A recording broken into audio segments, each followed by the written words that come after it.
come down. The action is here at Four Roads by the Big Tree. So come out in your numbers. I thank you all for the persons who are down here. We are waxing warm and we are ready to give the message of hope for Trinidad and Tobago, the message of the People's National Movement. I want to invite our first standard bearer, is none other than Councillor Simon D. Noriga. He's Simon, I see you walk with your supporters, huh? Very good. He is the candidate for the electoral district of Moncoko Alice Glen. He's the sitting councillor, and he will be, after December 2nd, the next councillor for that electoral district. Welcome, Simon, to the podium. We're ready. Yeah, we're ready. Ready. Ready. Ready. Ready. Ready. We're ready. We're ready. Yeah, we're ready. Ready. Ready. Ready. Ready. Look how the sun Thank you. Thank you. Thank you, Chairman Hong, for that rousing introduction. Member of Parliament for Diego Martin West, political leader and Prime Minister, Dr. the Honorable Keith Christopher Rowley. Chairman of Diego Martin Regional Corporation, Mrs. Susan Hong. Member of Parliament for Diego Martin Northeast, Party Chairman and Minister of Finance, the Honorable Colin Imbert. Member of Parliament for San Fernando West and Attorney General, the Honorable Faris Al-Rawi. Oh. Party officers, members of the executives of Diego Martin Central, West and Northeast, my fellow council colleagues and candidates for the upcoming local government election, distinguished guests, members of the media, and last but never least, my PNM Diego Martin family. I am Simon D. Noriga, your current and soon to be returning councillor for the district of Moncoko Alice Glen. And I have been given the honor of welcoming you not only to this public meeting, but to the region of Diego Martin, which consists of the constituencies of Diego Martin West, Diego Martin Northeast, and the constituency where we find ourselves tonight, Diego Martin Central. Now I say honor, not only because it gives me the chance to give my maiden address from the only political platform worth speaking on in this great country, but more importantly, because it gives me the opportunity to speak with you about what makes this region the greatest to live in. When the party operations manager called me to inform me that I would be giving this address, obviously the first question I asked, knowing what the task would entail, was how long do I get? 20 minutes? 30 minutes? 7 minutes. Look at my pressure. 7 minutes to welcome you all and to talk about this beautiful region. 7 minutes to talk about the beauty of the Gaspery Caves, Tucker Valley, the Water Wheel and Blue Basin, the springs in Cocoja, and the amazing views from the top of North Post Road and Paramin. My friends, we all know 7 minutes is nowhere near enough. 7 minutes to talk about the contributions of our residents, past and present, in national, regional, and international arenas. Men and women like the president of Howard University, Dr. Wayne Frederick. National footballers Kaleem Highland and Jovin Jones. Patrick Rampasad of Mary Boy's fame, may he rest in peace. Former Miss Universe, Wendy Fitzwilliam. Moko Jambi legend Kilimanjaro. Former national goalkeeper Shaka Hislop. Former national and West Indies all-rounder Bernard Julian. The late, great Alwyn Roberts. The Calypso King of the World, Slinger Francisco. As well as the earliest recorded Calypsonian, Grosjean. And of course, Simeon's own Ralston Dockwell, who continues to positively influence the lives of young men and women through the sport of boxing. There's no way I could do justice to those icons in merely 7 minutes. 7 minutes to rave about the natural, historical, and cultural sites and celebrations in this amazing region. To describe to you the Blue Devils and Parang in Paramin, or the 15-foot-tall Hanuman Murti on St. Lucian Road, near to the turning point, or to talk about the annual Pigeon Peace Festival in Covine, the Salt Pond in Chakashakari, the history of Fort George, or the Imperial College of Tropical Agriculture, to reminisce about Sparrow's Hideaway, Bograt's Cave in Factory Road, or Rama. Our wonders are too many to be covered in just 7 minutes. What about the virtues of our speakers tonight? How could 7 minutes do them justice? To speak about the yeoman service of our chairman, Susan Hong, over the last 3 years in leading our Diego Martin Regional Corporation. What about our Honorable Attorney General? How far do you think I could get in describing the framework of laws he and his team have developed to put in place to support the plans and visions of our government? I suspect not far enough. Or our Honorable Minister of Finance. How could 7 minutes ever be enough to speak about the man that is re-engineering our recovery from the ruins we found in 2015 and rebuilding our economy? 7 minutes. And well, we all know 7 minutes could never do justice to a conversation about the architect of this PNM team and the vision of a new society, our leader, our Prime Minister, Dr. Keith Christopher Rowley. 7 minutes. So, in light of all those things, I went back to my party operations manager and demanded more time with you tonight. And you know what she said? 7 minutes. So, my friends, with the rest of the time I have left, let me once again welcome you to this public meeting of the People's National Movement in the constituency of Diego Martin Central, in the district of Piti Valley Cocorite, in the community of Four Roads, by our famous Big Tree. It promises to be a wonderful event full of exciting speakers. And finally, let me take the opportunity to encourage you to exercise your constitutional right on Monday, the 2nd of December, to come out in your numbers, to vote for your PNM candidates in the local government elections. And with your support, we can all be sure to be shouting in joy on that evening. Great is the PNM. Great is the PNM. Great is the PNM. And we shall prevail. Thank you. We're ready. Yeah, we're ready. Ready. Ready. Ready. Ready. Ready. We're ready. We're ready. Yeah, we're ready. Ready. Ready. Ready. Ready. Ready. We're ready. We're ready. Yeah, we're ready. We're ready.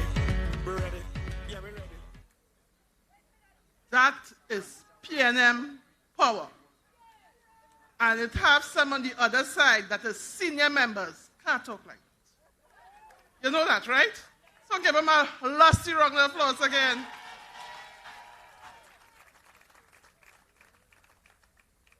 So we ready, and we rolling. And we ready to do justice for Trinidad and Tobago.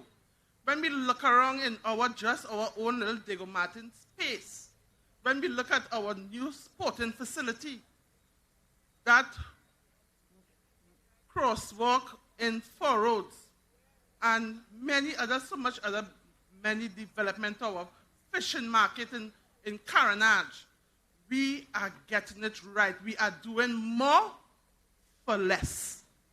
So, my other speaker is a gentleman who, when the PNM came back in office, that many people said that Dr. Rowley have to be a madman to put this Mr. as our Minister of Finance. What this man know about finances. And not only that, what kind of budget that man could think for the Trinidad and Tobago? But time, you know, the old time people say time will tell, and time has certainly tell. So that this last budget was the best budget in Trinidad and Tobago ever. And it came not from PNM people alone, and because it was PNM people alone, as well as PNM people, that's what they were saying, you know. But from every quarters, even their own people were saying it was a very good budget. So Dr. Rowley certainly is a very wise man, as he always say. The wise man come from the east, but they settle in the west. So it's an honor and a privilege for me to introduce the Member of Parliament for Diego Martin Northeast, the party chairman, and the Minister of Finance, none other than the Honorable Minister Carm Imbert. Yeah. Never let your problems get you down. Stay focused and hold your ground. Because what don't kill you should make you stronger. So my problems is like steroids, boy. I get my doses from all kinds of sources, and all know them still can't kill me now. You see, as them sink me under ice, so ride out the storm, them just like a boat. So as the box me down, so I get up. They have to wonder how others get up. And every crack I see, I just see through. And by the help of God, I just get through. I just won't stop. I feel like Hulk. Move any mountain, I trample any building like Hulk. Thank you for that intro, and I see our Honorable Prime Minister has arrived. So we shall wait and greet Dr. the Honorable Keith Rowley, Prime Minister of Trinidad and Tobago and political leader of the People's National Movement.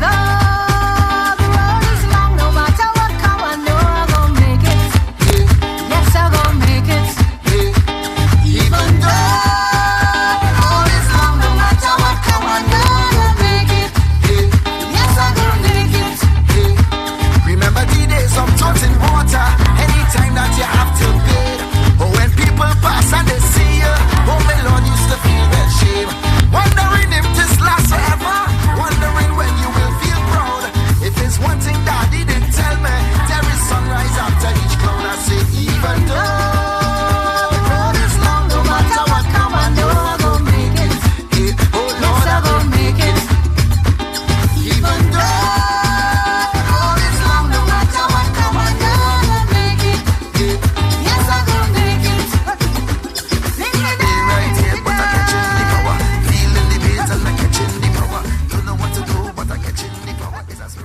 All right. Could now better timing. So now I can say to the Prime Minister, Dr. the Honorable Keith Christopher Rowley, Prime Minister of the Republic of Trinidad and Tobago and political leader of the People's National Movement. My cabinet colleague, the Attorney General, Mr. Faris Alwari, Member of Parliament for San Fernando West. And he likes to remind me that without the Attorney General, we have no cabinet. So you have to look after Faris. Chairman of the Diego Martin Regional Corporation, Ms. Susan Hong. Our councillor for Mount Coco Alice Glen. Did I get it right? Mr. Denombriga. I also got that right. And our candidate for Mount Coco Alice Glen and our returning councillor for Mount Coco Alice Glen, Mr. Denombriga. Our other 9 brilliant candidates for the region of Diego Martin. Look at them all in front of me. 9 winners together with Mr. Denombriga. That makes 10. Other party officials, other cabinet ministers, members of Parliament, our Lady Vice Chairman, Ms. Camille Robinson-Regis,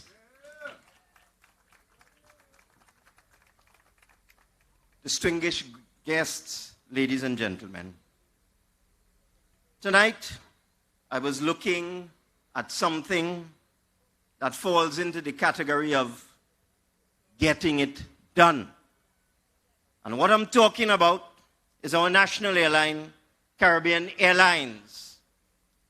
And I don't know if you know that 2007, 2008, we put Caribbean Airlines in funds, we changed BWIA to Caribbean Airlines, we paid off all of BWI's debts, cost us $2 billion at the time, and we gave Caribbean Airlines $1 billion. They had $1 billion in the bank when the government changed in 2010. What did that previous government do? They took all the money that was in the bank and they bought those propeller planes that now service the Tobago route cash. Now, nobody in the airline industry does that. You either lease a plane or you take a loan for it. Nobody takes their cash, take $1 billion and buy planes cash. But they did that. They're smart. And then what happened? I have the results in front of me. This is what happened under that former government to Caribbean Airlines. In 2010, the airline lost $416 million. In 2011,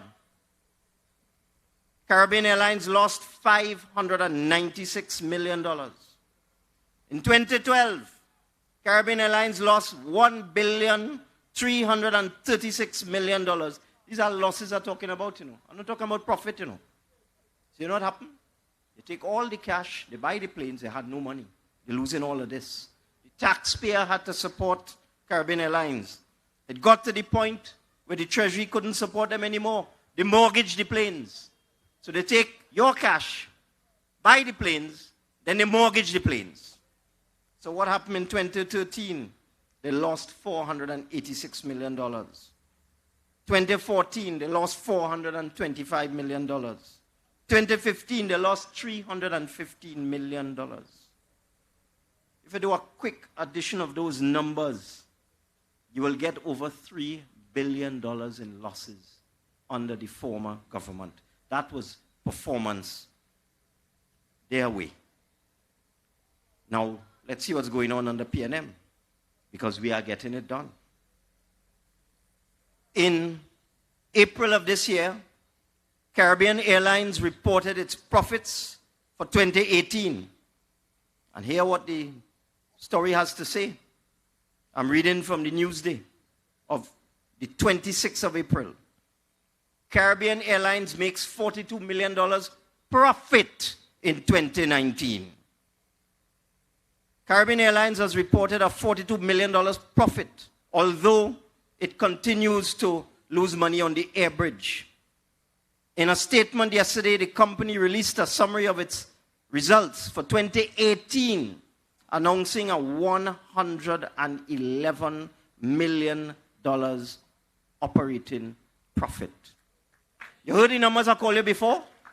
Minus 1 billion, minus 400 million, minus 500 million. And now on the 22nd of November, that's yesterday, I believe. Yesterday, Caribbean Airlines delivered strong performance for 2019. Caribbean Airlines reported its 9 months results for 2019, showing a profit before tax of $121 million. And if they didn't have to deal with the air bridge, because Caribbean Airlines subsidizes the air bridge, we give them $400 for every passenger that flies on the air bridge, but it costs more than that. So that for every passenger that Caribbean Airlines transports between Trinidad and Tobago, you and we, the government of Trinidad and Tobago, as part of our responsibility to you, the people, we subsidize that airfare. So that if they did not have to deal with the airfare, Caribbean Airlines would have made a profit of $153 million. But even so, after dealing with the subsidy on the air bridge, they made a profit of $121 million. That is called getting it done. No longer do we have to prop up Caribbean Airlines. No longer do we have to bail them out to the tune of $1 billion. Let me tell you about another one. Remember Petrotrin? When I came into government, Dr. Rowley, Ms. Hong, I too thought he was crazy. When Dr. Rowley offered me the portfolio of finance, I said, what? But you're in this thing to do what you have to do. So I embraced the position, and I think I've done okay. I think I've done all right. But let me talk to you about Petrotrin. We came into government. First year, Petrotrin lose $2 billion. Second year, Petrotrin lose $2 billion. Third year, Petrotrin lose $2 billion.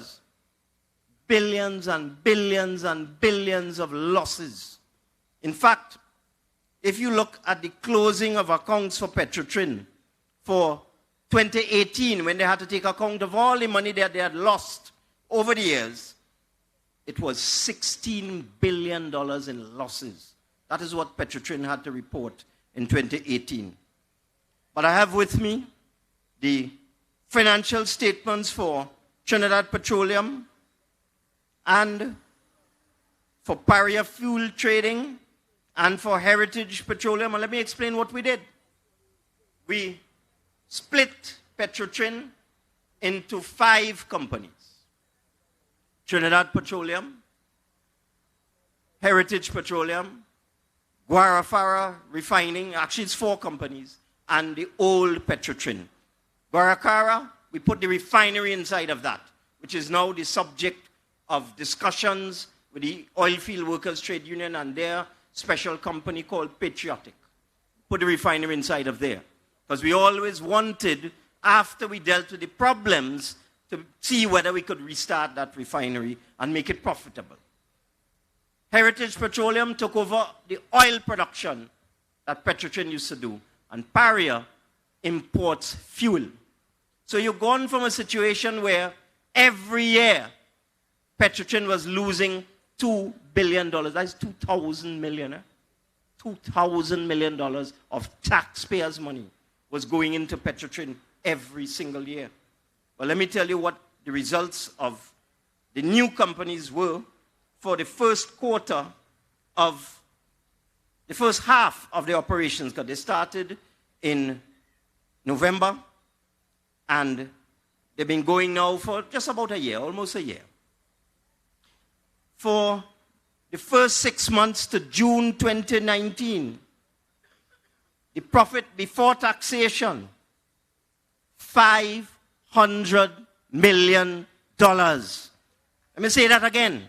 For the first 6 months ending 30th of June 2019, profit before tax, $500 million. So we took a company that was losing $2 billion, turn it around, it's now making $500 million. And both Heritage Petroleum and Paria Fuel Trading are profitable. So we've been doing a lot of work in your government, a lot of work to deal with the problems that we faced. I need to repeat the kind of problems that we faced. We need to say these things all the time. When the other government was in power, oil was $100 a barrel. When we came in, oil dropped to $40. And the next year, it dropped to $26. In February of 2016, oil dropped to $26 a barrel. That is what we had to deal with. $26 a barrel. And what they were doing, even though they had $100 oil for 5 years, that's the average they had. 5 years of $100 oil. That's why they could spend and misappropriate. They had plenty money to spend and misappropriate. When we come in, oil dropped to $26. You know what that did to us? The revenue in this country under them, the kind of money they receive, was close to $57 billion a year. When we came in 2016, we were facing revenue of $36 billion. We lost $20 billion in revenue and government income. And that is money that is needed to pay public servants' salaries, to keep our water and sewage authority afloat, to keep the lights that you see here shining, to make sure that all of our social services, old age pension, welfare payments are intact. Government needs its money for that. We lost $20 billion, $20,000 million. And still we manage. Still we manage losing $20 billion. And what we've been able to do over the last 4 years is to grow that income. We haven't reached 57 yet. We're at 47 now. But we were able to grow it from 37 billion in 2016 to 47 billion in 2019. That's what we've been able to do. And that is why this country is still intact. And you have to thank your PNM government for that. Everybody sacrificed. Every minister sacrificed. Every minister put their shoulder to the wheel and worked. And that is why now, as things are getting better, we're not out of the woods yet. I want all you to understand that things still difficult. It's not easy. It will take a while. It will take a while. And let me tell you how we got that money. A lot of the things that we did, people say we couldn't do it. For example, they say we could never get back any money from CLICO. In fact, one of the things that we were faced with when we came in, the government had spent over $20 billion bailing out CLICO. Over 20 billion, 23 billion plus. And when we came in, we faced a situation where the owners of CLICO decided to walk. They owed us $23 billion and they decided to walk. They were not going to pay back that money. We went to court. We put them into liquidation. They said it could never be done. We win the case. Case went all the way to the Court of Appeal. We win the case. Go in Privy Council. We win the case. And we've been able to recover billions of dollars from CLICO and the other associated companies like CLICO Investment Bank. Billions of dollars. That's how we did NIF. Y'all remember NIF? Where we gave back to you so you could earn 4%, 5%, 6% on your savings. If you put your money in the bank, you're getting 0.5%. But if you had bought NIF bonds, you could get up to 6.6% on the longer term ones. You know how we did that? We took $8 billion from what we recovered from CLICO. We had Republic Bank shares. We had other shares. We put them all into a fund. We call it the National Investment Fund. And we use that as collateral to offer bonds to the public at very generous interest rates. That's how we were able to do that. And not only that, the government is now the majority shareholder of Republic Bank. And we are now putting directors on the board of Republic Bank, your government, to look out for your interests. That's what your government has done. People say we would sell out everything to the 1%. Never happened. We kept it for you and your children and your grandchildren. We put it into the National Investment Fund where it will stay for the next 20 years and pay dividends and pay income to persons who purchase NIF bonds. But they said it couldn't be done. The former Prime Minister said that was a Ponzi scheme. Ponzi scheme. The thing was almost oversubscribed by 100%. Nobody in take her on. I can tell you here tonight, a relative of a former UNC minister called the Ministry of Finance just to get clarification because they wanted to buy NIF bonds because they realized it was a good deal and they went and buy. We didn't discriminate against anybody. Anybody could have bought NIF bonds because it was for the people of Trinidad and Tobago. So while they were talking their stupidness on their platform, members of their own party were cashing in on NIF bonds because they know that we're getting it done. And that is what I mean by there's a lot of things that we have got done. Another thing that we got done is that we renegotiated and all credit goes to the Member of Parliament for Diego Martin West. You also know him as the Honorable Prime Minister, Dr. Rowley. They said we couldn't renegotiate with the oil companies because we decided that we were not getting enough money from them, that they were not paying us what we were due. Prime Minister went all over the world. He went to Houston, he went to London, he went to Holland, negotiating, leading a team. And you know how much money we got from that in this year gone? $1.9 billion. That's the result of the work of the Prime Minister and his team. $1.9 billion. And going forward, we may get as much as $1 billion additional revenue every year. And that's just from one oil company. Yeah? From one. Negotiations continue. I will say no more. But because we are now bringing things into balance, I told you, it's still hard. Not easy. Every month is a struggle to pay salaries. This month was a struggle. But I could assure you tonight, public servant salaries will be paid in this month, November, by your caring PNM government. We have done that every month for the last 48 months. With all these problems that we faced, we make sure people get their salaries. And they will get their salaries this month, and next month, and the month after that, and the month after that, and the month after that. And let me come to the people that we decided to help this year. Because we know we put people under pressure. It wasn't easy. As I told you, we lost $20 billion in national revenue. So we had to deal with that somehow. So we had to cut back. So we had to cut expenditure down from 60 billion to 50 billion. It wasn't easy. But there was a lot of waste. There was a lot of corruption in the system. We were able to cut it out. We're now getting projects done for much less than they were done under the former government. Much cheaper, same project, better quality under this administration. We're getting more done with less. Well, let me tell you what we decided to do this year. Because you can't keep punishing people forever. I mean, people don't elect you to do that. So we started with the elderly. All you ever hear about something called a life certificate? Anybody who on pension will know you have to prove you're alive. Every 6 months, you have to go and get somebody to certify that you're still alive. It's called a life certificate. It's a form you have to fill out, and you have to carry it in. But under us, the national insurance has stopped that. The government service, we have dealt with over 20,000 government pensioners, no longer have to submit the life certificates. Soon you will have all government pensioners in the system, no longer having to submit their life certificates. And then we're moving on to recipients of old age pension or senior citizens pension as it is described now. That is over 100,000 people who will no longer, sick elderly people, no longer have to go through that stress every 6 months of proving they're alive. And know how we're doing it? Because the other person on our platform tonight is getting it done. So what your Attorney General has done, he has married births and deaths. So easy.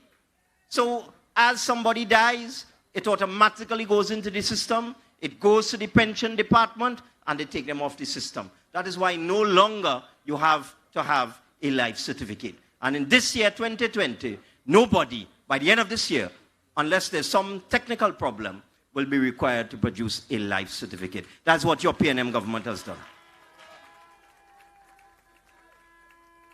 Let me tell you another thing. You know those forms when you come in the airport? Long form, where you went, how many days you stay away, what's your name, where you're born. That's done. If you go to America now, you don't have to produce a form. If you go to Europe, you don't have to produce a form. So we decided we are going to bring Trinidad and Tobago into the modern age, and we can do it because everybody has a machine-readable passport now. So when you get to immigration, they scan your passport. They have all your information. If you are a problem, they will be profiling you long time. They'll pull you aside if you are a problem. But the vast majority will just now have to pass through, scan their passport, and they're going out the airport. What do you think about that? Progress, PNM style. And on the job training. A lot of young people can't get work because they have no experience. And that's what the OGT on the job training program is all about. You give them experience. It's now 2 years. Progressively under the PNM, we moved it up from 6 months to 12 months to 24 months. So now persons on the OGT program can work in OGT for 2 years. Right now, we have about 5,000 trainees. This year, we put arrangements in place to increase that from 5,000 to 8,000. So 3,000 additional young people can now get 2 years employment on the on-the-job training program. And we're increasing their stipend by 10%. Even though the money tight, we decided these people, it's their first job, we need to increase their stipend because they're not really getting a lot of money. So we give them a 10% increase. Then we looked across the board. Minimum wage. We decided that it was about time to increase the minimum wage because at $15 an hour, 200 hours for the month or sometimes less than that, how much are you earning? $3,000 a month? That's really not sufficient. So we decided as a cabinet, we'll take it from $15 an hour to $17.50. And that is effective in about 1 week. On the 1st of December, the minimum wage will be effective, moving from $15 an hour to $17.50 an hour. And that could give people as much as an additional $500 a month. It's not chick feed. I heard the other party saying is nothing, is peanuts. An extra $500 a month in your pocket, that is not peanuts. And it's tax-free because it'll be below the minimum threshold, because one of the things we did as well, when we came in, anybody earning $5,000 a month was free of tax. We raised that to $6,000 a month. So thousands of people now are tax-free, and all of these people will be tax-free. So that extra $400 or $500 a month for the minimum wage worker, all of it will go into their pocket, courtesy the Caring People's National Movement. And we didn't leave anybody out. URP going up by 15%. CPEP going up by 15%. These people earn small wages. It's time to give them a break. So after 4 years of pressure, we decide we have to give back. And we can, because we are managing this economy properly. What about daily paid workers?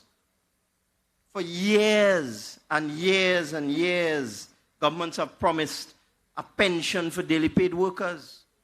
There was another government, they say they were a labor government. They say they had trade union with them. They call themselves the partnership with a set of trade union. They were there for 5 years and 3 months. Yes, one of them was vice president of the Senate, that's true. In this entire 5 years and 3 months, they didn't give daily paid workers a pension. This government is going to give daily paid workers a pension. This government. In fact, I can tell you now, I'm meeting with the National Union of Government and Federated Workers next week. The same person, yes, as the Attorney General reminds me. The same guy who was UNC Vice President of the Senate. I'm meeting with him because he's the President of the Union. We don't discriminate. We meet with positions. You are the President. We're meeting with you. So I will be meeting with the NUGFW next week to start the discussion on the mechanism for introducing a minimum pension for daily paid workers in 2020, courtesy your PNM government.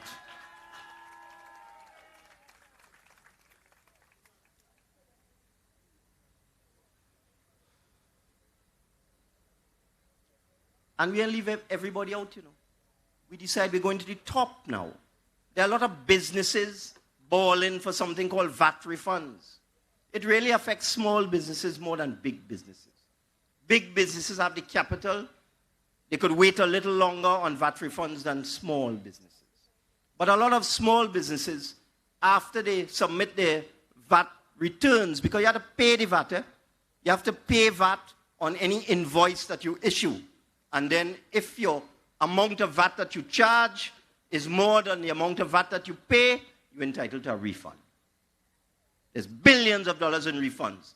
We came in and we met a liability that the other government gifted to us of $4.5 billion in VAT refunds. That's what we come and we find there. We're owing $4.5 billion in VAT refunds. It wasn't easy to deal with that. Remember I told you revenue dropped from 57 billion to 37 billion. And then we had to pay public servants almost $6 billion in back pay. And that character from Tobago, I saw him on Facebook talking a set of nonsense. Our public relations officer put out a press release to counter the nonsense that Mr. Duke says every day. That how we ain't give nobody any back pay. Imagine that, eh? Everybody know, the whole world know, that the PNM government, one of the first things we had to do was to find over $5 billion in back pay. So I was on the platform in Barataria the other day. I read out all the back pay to the police service, to the prisons, to the defense force, to the Tobago House of Assembly, to the regional health authority workers. When I finished, across $5.5 billion in back pay paid by your Caring PNM administration. But Duke on Facebook saying we ain't paying no money. Think it easy with them? Wasn't easy at all. Wasn't easy at all. The other government, they try to win the election, they get them 14% increase, but they ain't getting no back pay. They leave it for we. A gift for we to deal with. And we dealt with it because we are a responsible government. And I want you to understand the challenges we have had. $5.5 billion plus in back pay we had to pay, and we paid $4.5 billion in VAT refunds strangling us. So what we decided to do this year, because it affects businesses, we know. So we decide we will offer them bonds. We will give them bonds. The bonds will be tradable. They will be transferable. They could keep the bonds. They could cash them in at maturity. We're paying a small interest on the bonds. They could take them to the bank. They could sell the bonds. It will give them the cash flow that they need. $3 billion in VAT bonds in the first instance will come out early in 2020. So we decide we're going down below. We're going on top. Because we had done many other things for the middle class. We had exempted stamp duty on purchase of your first home up to a price of $1.5 million because we decided we go check everybody. Of course, we have to focus on people at the lower end. That is our focus. But we don't only focus there. We focus in the middle. We increase the allowance for university education. We increase the annual allowance for university education expenses as a tax deduction. We did that, this PNM government, between 2015 and 2019. We did that when we also increased the personal allowance for tax. We did that to help the middle class. We're increasing wages now for URP, CPEP, OJT, daily paid workers' pension for the working class. And we put in VAT bonds for the upper class. We're helping the whole country because we are a government for one and for all. But I must stress, our focus is on the working class. Because the PNM has always been rooted in the working class. We are a people-centered organization. So, I want you to understand the many, many, many things this government has done. There are so many things we have done. If you go and check the 2020 budget speech, I did a recital of the many, many things we had done. For example, let me just give you some of them. We restarted the Point Fortin Highway. One of the things when we came in, we met a contract in crisis. That is the San Fernando to Point Fortin Highway. The contractor was bankrupt. The government had already given the contractor billions of dollars. The whole job stand up.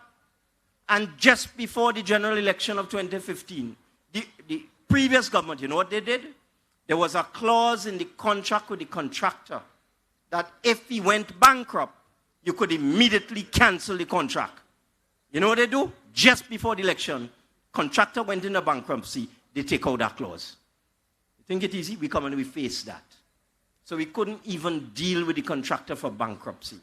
But there was $1 billion in performance bonds in banks all over the world. They say we could have never get it. But we had a high-powered team of lawyers and hard-working ministers. We went after that, and we got back the $1 billion, and we start back the Point Fortin Highway. That is how we get things done. We are serious people. This country has serious problems, and it requires serious people to solve them. And the PNM is comprised of serious people. So those of you who go down south and go past San Fernando and go down towards Point Fortin, you will see the tremendous amount of construction work that is taking place down there. They just opened a section by Mosquito Creek. It's supposed to be a 2-lane. Well, they opened 1 lane, but it's elevated above the water. So no longer do you have this problem with high tide and salt water destroying vehicles along Mosquito Creek. Now you're driving way above the sea level thanks to your PNM government. And we're going to finish that highway. We are going to finish that highway. We are going to do what they couldn't do. Because they are a woulda, coulda, shoulda government. We getting it done. Every time you hear them, look, I don't want to steal my friend's thunder, but I'll take a little bit of it, Mr. Attorney General. I'll take a little bit. The Attorney General laid the marijuana decriminalization legislation in the Parliament on Friday. He do it. They say they woulda do it, they coulda do it, they shoulda do it, but they ain't do it. He do it. We, and I can't speak in personalities. That was a government decision. We have done that. So we restarted at Point Fortin Highway. Now we're continuing the highway from Komuto going east to Grande. Go up there, you'll see all the construction taking place. They take us to the Privy Council on that. They try to block it. We win at the Privy Council, and the construction continues towards east. And we're also developing the road from Grande to Toko, and we'll be building a port in Toko, because it's about time that the people in the northeast of Trinidad got a break. And we are a government, we think nationally. We think of development nationally. So we develop in the southwest, the northeast, central Trinidad, north Trinidad. That is your government, your PNM government getting it done. Hospitals.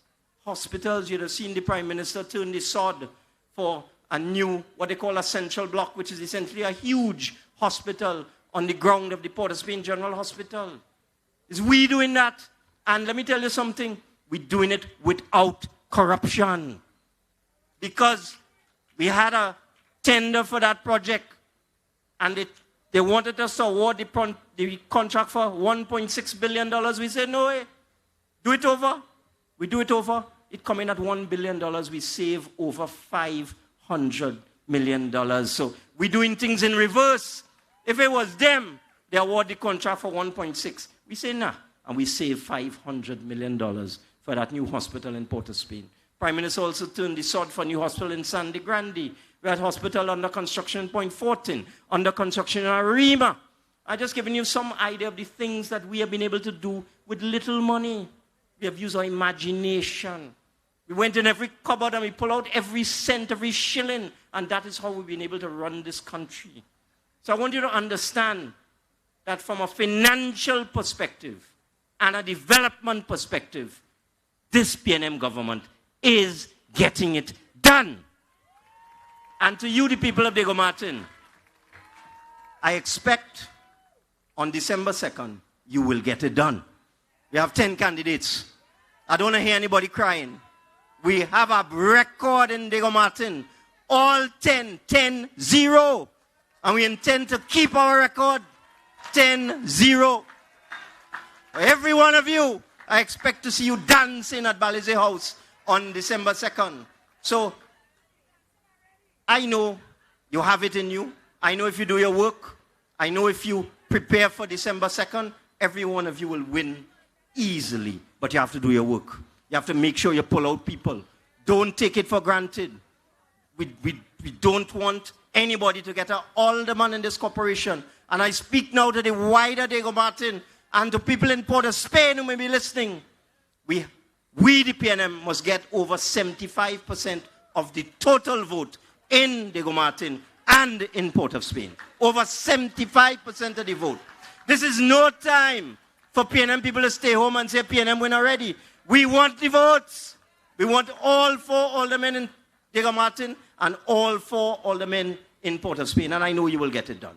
I know, like us, you will get it done. So all I will say tonight is the usual. Great is the PNM. The PNM is great. And we shall prevail. Thank you. Yeah, because what will kill you should make you stronger. So my problems is like steroids, boy. I get my doses from all kinds of sources. I don't know them still can't kill me now. You see, as them sink me under ice, so ride out the storm, them just like a boat.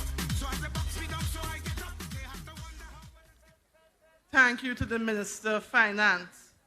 He explained it and bring it down to my granddaughter could understand. So give him a next round of applause. We are PNM, and we are proud. And we're not just proud to be PNM, we're proud of the legacy of the People's National Movement. Because when I think back of Dr. Eric Eustace Williams,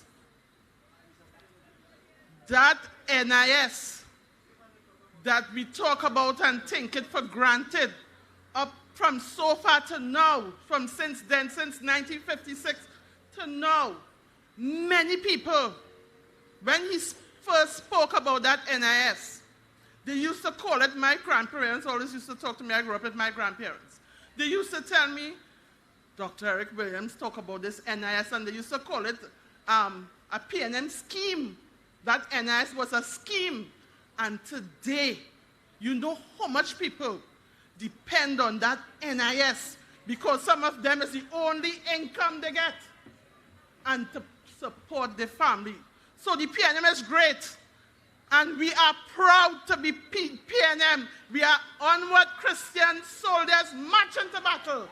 And we're going to march to battle on the 2nd of December. And there will be victory from every corner, from the east, west, north, and south. And I know there will be an overwhelming victory in Diego Martin. So it's with big pleasure that I introduce our next speaker. He is the Member of Parliament for San Fernando West and the Attorney General of the Republic of Trinidad and Tobago. So put your hands together as we welcome the Honorable Faris Alwari. Love TNT, we go follow Rowley. Keep Rowley, go lead with the victory. PNM warriors, with your bodies in hand. We taking back we country, we taking back we land. Tell them we coming, we coming, we coming, we coming, we coming. Everybody get on board with Franklin Faris and Ashton Ford.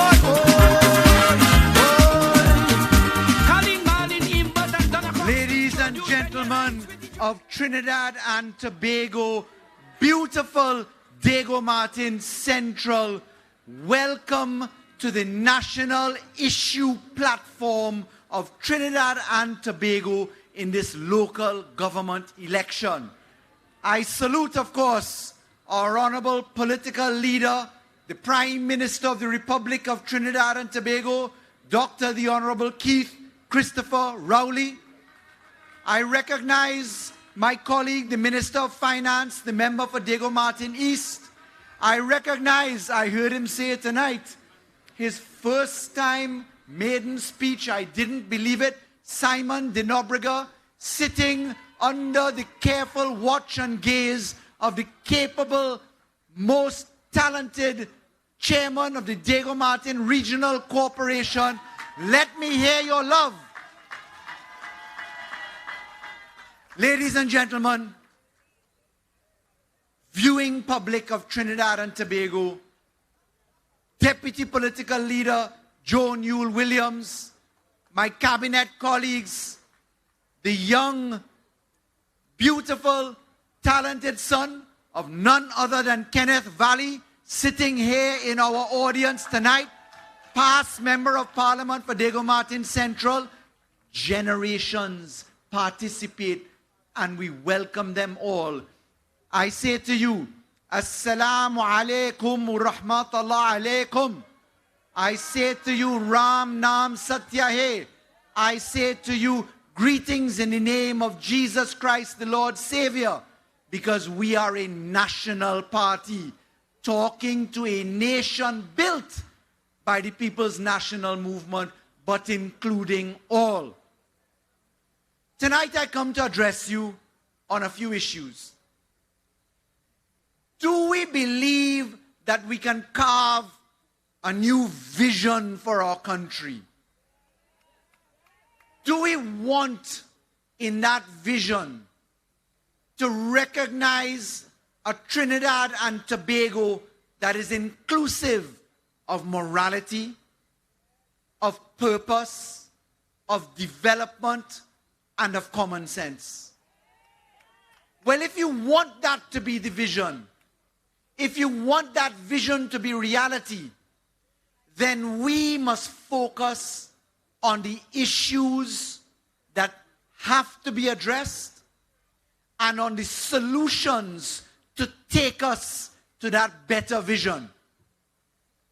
We came in 2015 and we said to Trinidad and Tobago that let's do this should be our motto. We come today to give report on getting it done. our detractors in the form of the UNC have resolved themselves to a campaign which is based upon division. And I genuinely reflected upon my colleagues this week in the opposition. And the only thing that I could discern from Kamla Persad-Bissessar was, who the hell cares? The second thing that turned out to be big news for the UNC was a pre-action protocol letter written to Terence Dialsingh when he said that the figures for the mortality rates for H1N1 swine flu were hidden under the UNC. Kamla Persad-Bissessar, you are heralded as the queen of everything in the UNC. When Terence Dialsingh asks if you knew or didn't know, surely you can't take offense because you are the member of the inner bar. You are the SC. You are the MP. You have a distinguished career. Weren't you the Prime Minister? I mean, come on, Kamla. Your skin can't be that thin. So let's talk about real issues tonight. Crime. Security. Certainly that is a real issue for us. Certainly in our country, without reference to politics, to party, to structure, to race, to circumstance, everybody has a stake in crime, in seeing it crushed. The UNC speaks of a crime plan. We speak of an anti-crime plan. The UNC says they coulda, woulda, shoulda. We came, we entered. We now talk tonight about getting it done. So let's put the most topical issue now, the most current issue of the decriminalization of marijuana into the context of what it does to improve our situation in the fight against crime.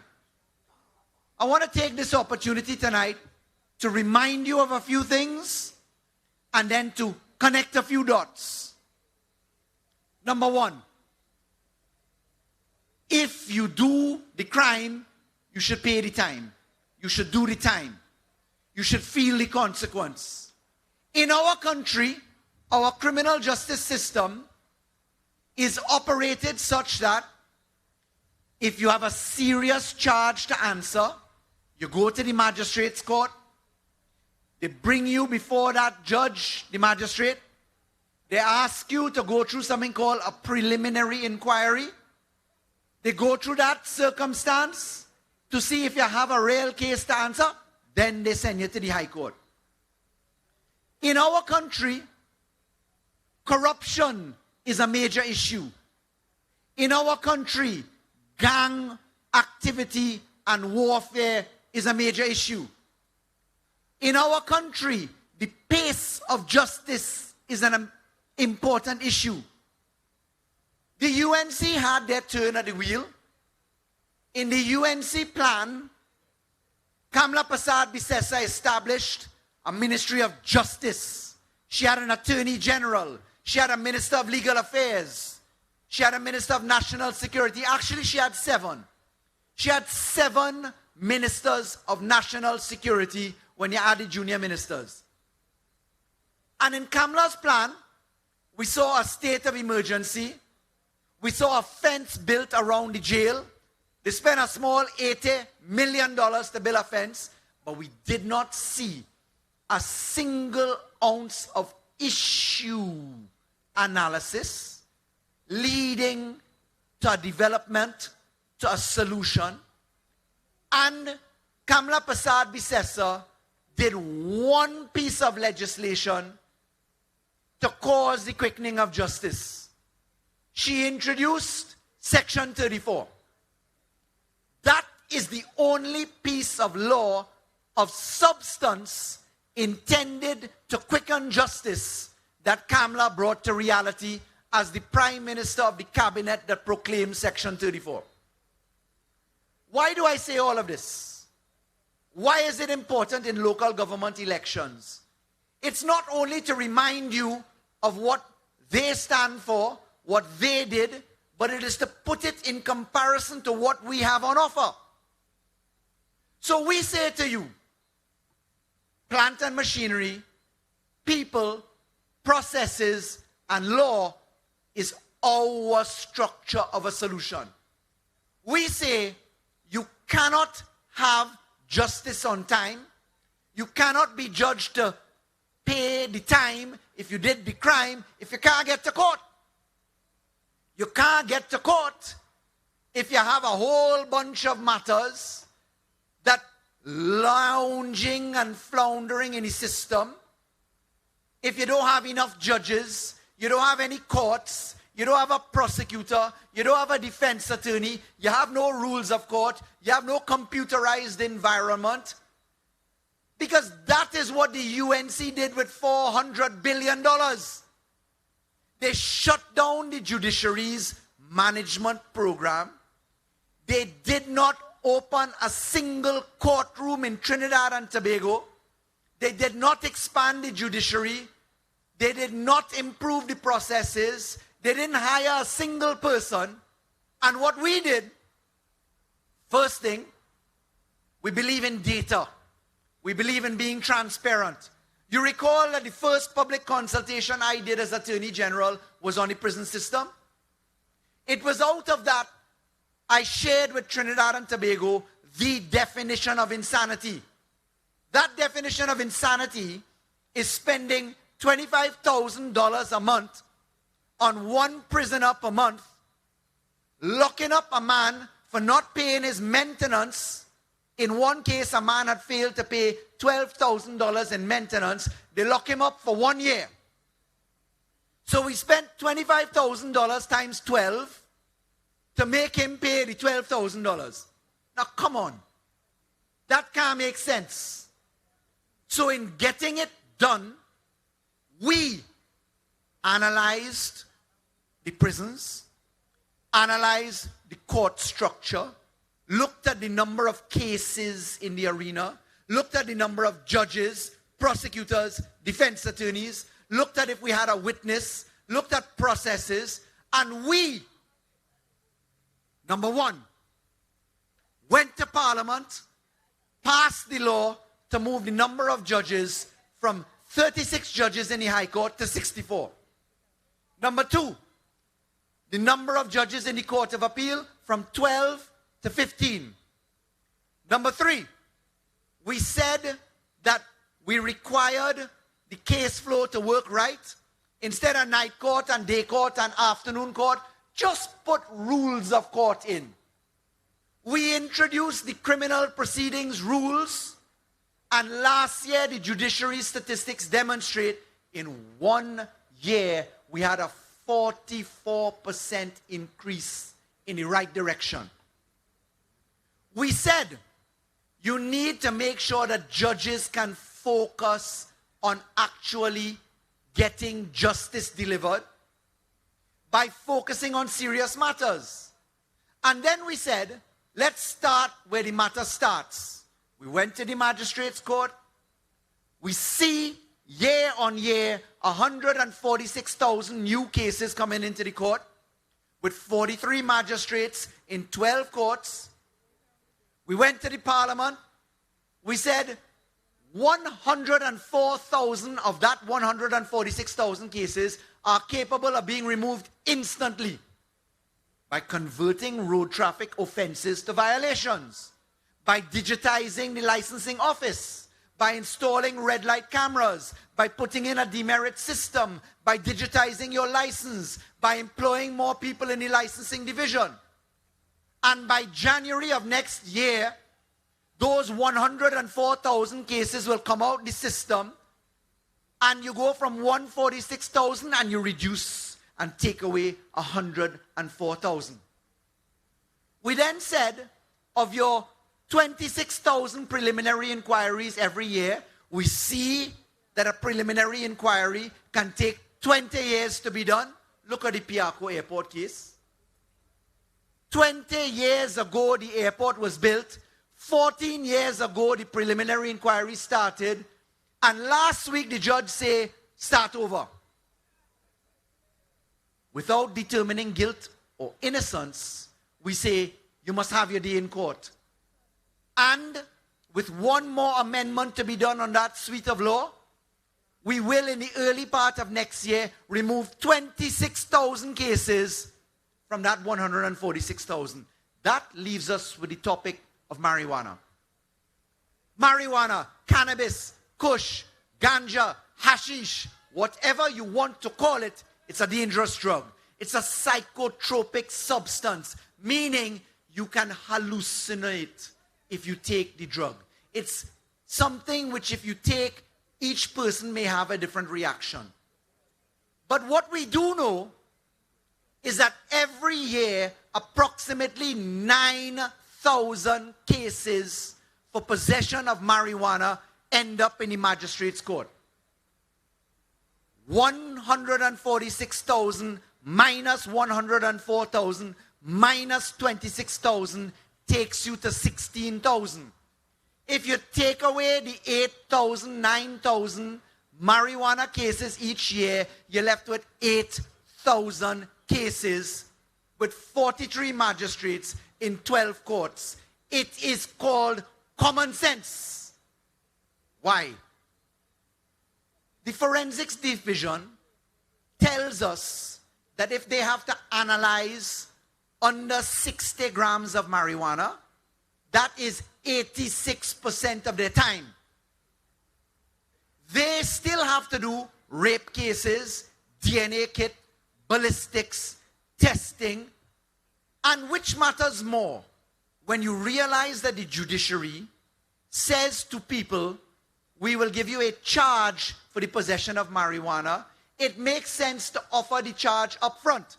Now, I heard an activist on television the other night, an activist who is for legalization of marijuana, say that the Attorney General has not gone far enough, that they want legalization and that the penalties are too high. Let me address that.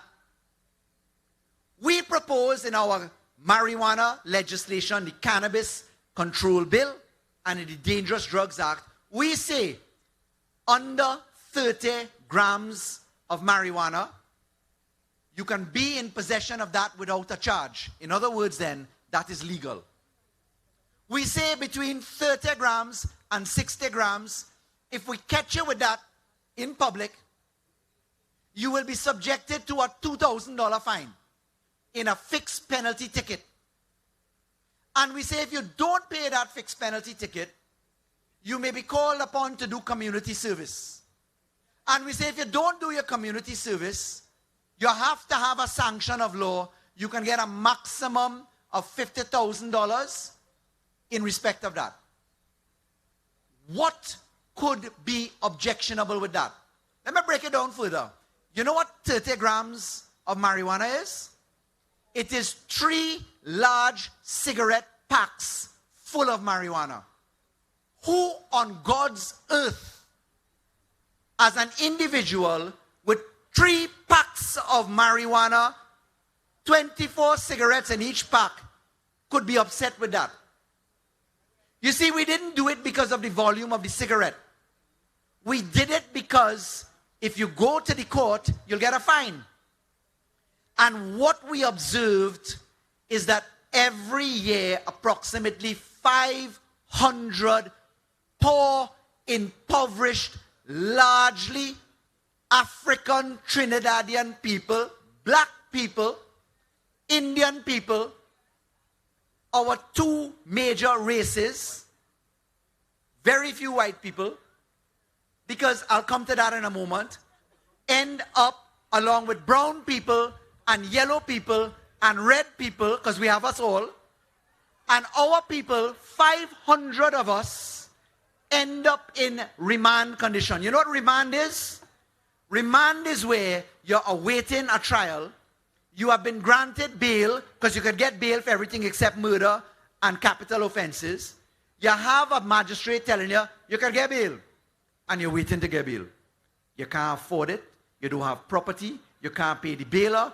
500 people every year sit down in our jails. What for? for taxpayers to pay $25,000 a month while you sit down in jail. Now, ladies and gentlemen, social justice is the issue. Social justice tells us it is wrong to have 500 people a year in remand when they could be outside doing something productive under community service, under supervision, minding their families.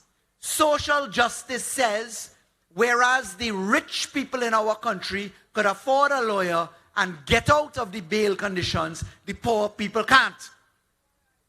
And Kamla Prasad Bisessa's bunch of cronies, they say to us, let's talk some more. They say, let's have a joint select committee. Let's have more discussion. Ladies and gentlemen, all you know a fellow named Wade Mark? Wade Mark, God bless him, is a man that could delay God-given justice. That man's actions speak louder than words. I like Wade Mark privately. We have a good relationship. But as a parliamentarian, I have never met a human being that could delay everything more than Wade Mark, and he's on every committee. And the UNC sends him just to make sure nothing happens. But then they get vexed with me. They say the Attorney General is a strategist. He only brings in simple majority bills, which don't need their consent. And you know what? If the law says you don't need a special majority, that's what's going to happen. And this dangerous drugs amendment that we have and cannabis control bill that we have only require simple majority passage. And therefore we will ensure that the legislation is done on the floor. But I want to take crime and justice a little further. We have a gang situation. Approximately 211, 220 gangs. We passed an anti-gang bill only when the UNC was in shame for not passing it, for supporting it. Oh, you have an anti-gang bill, nobody get arrested, nobody get charged. When 5 gang leaders were brought before the court, it ended up on page 14 in one newspaper, 7 in another newspaper, because good news don't sell. When they were denied bail because our government passed the bail amendment bill to deny the opportunity to go back on the street and continue criminal enterprise, that was on page 12 and page 10, because good news don't sell. But let's connect marijuana, the advocate for legalization, and gangs. The evidence coming from the OCIU, the Organized Crime Intelligence Unit at the Trinidad and Tobago Police Service, says that a large amount of anti-gang activity surrounds marijuana. If you take away the illegal nature of marijuana, 6 large Du Maurier packs of marijuana on a human being, 30 or 3 packs, 30 grams or 3 packs of them being without charge, and another 3 subject to $2,000. What do you think you're going to do to the gang empires that sell marijuana? You understand the connection of the dots? When alcohol was under prohibition in the United States of America and bootlegging, you hide the alcohol in your boots, became reality, it was a high premium. In taking the decriminalization of marijuana forward, we have arranged instead for the money that gangs live on to be taken away from them. And that feeds our follow the money, take the profit out of crime philosophy. But to the person that wants legalization, if you make everything a free-for-all, how are you going to come up with an enterprise? Because a very important side of our marijuana amendments is a licensing regime. We have 8 types of license in everything from production to therapeutic and development and scientific purposes to transportation. 8 kinds of license. You know about copyright? You remember what it was like when people were as young artists coming forward and they had a big problem because when you can steal somebody's music, like Benjai, like Marshall, and they get nothing back for their effort, why would they make music? Put it in the context of marijuana and cannabis. If you have an opportunity to go into a regulated industry like tobacco, look at the price of West Indian tobacco. Look at the share value. Look at what cigarette shares in companies that own it is equal to.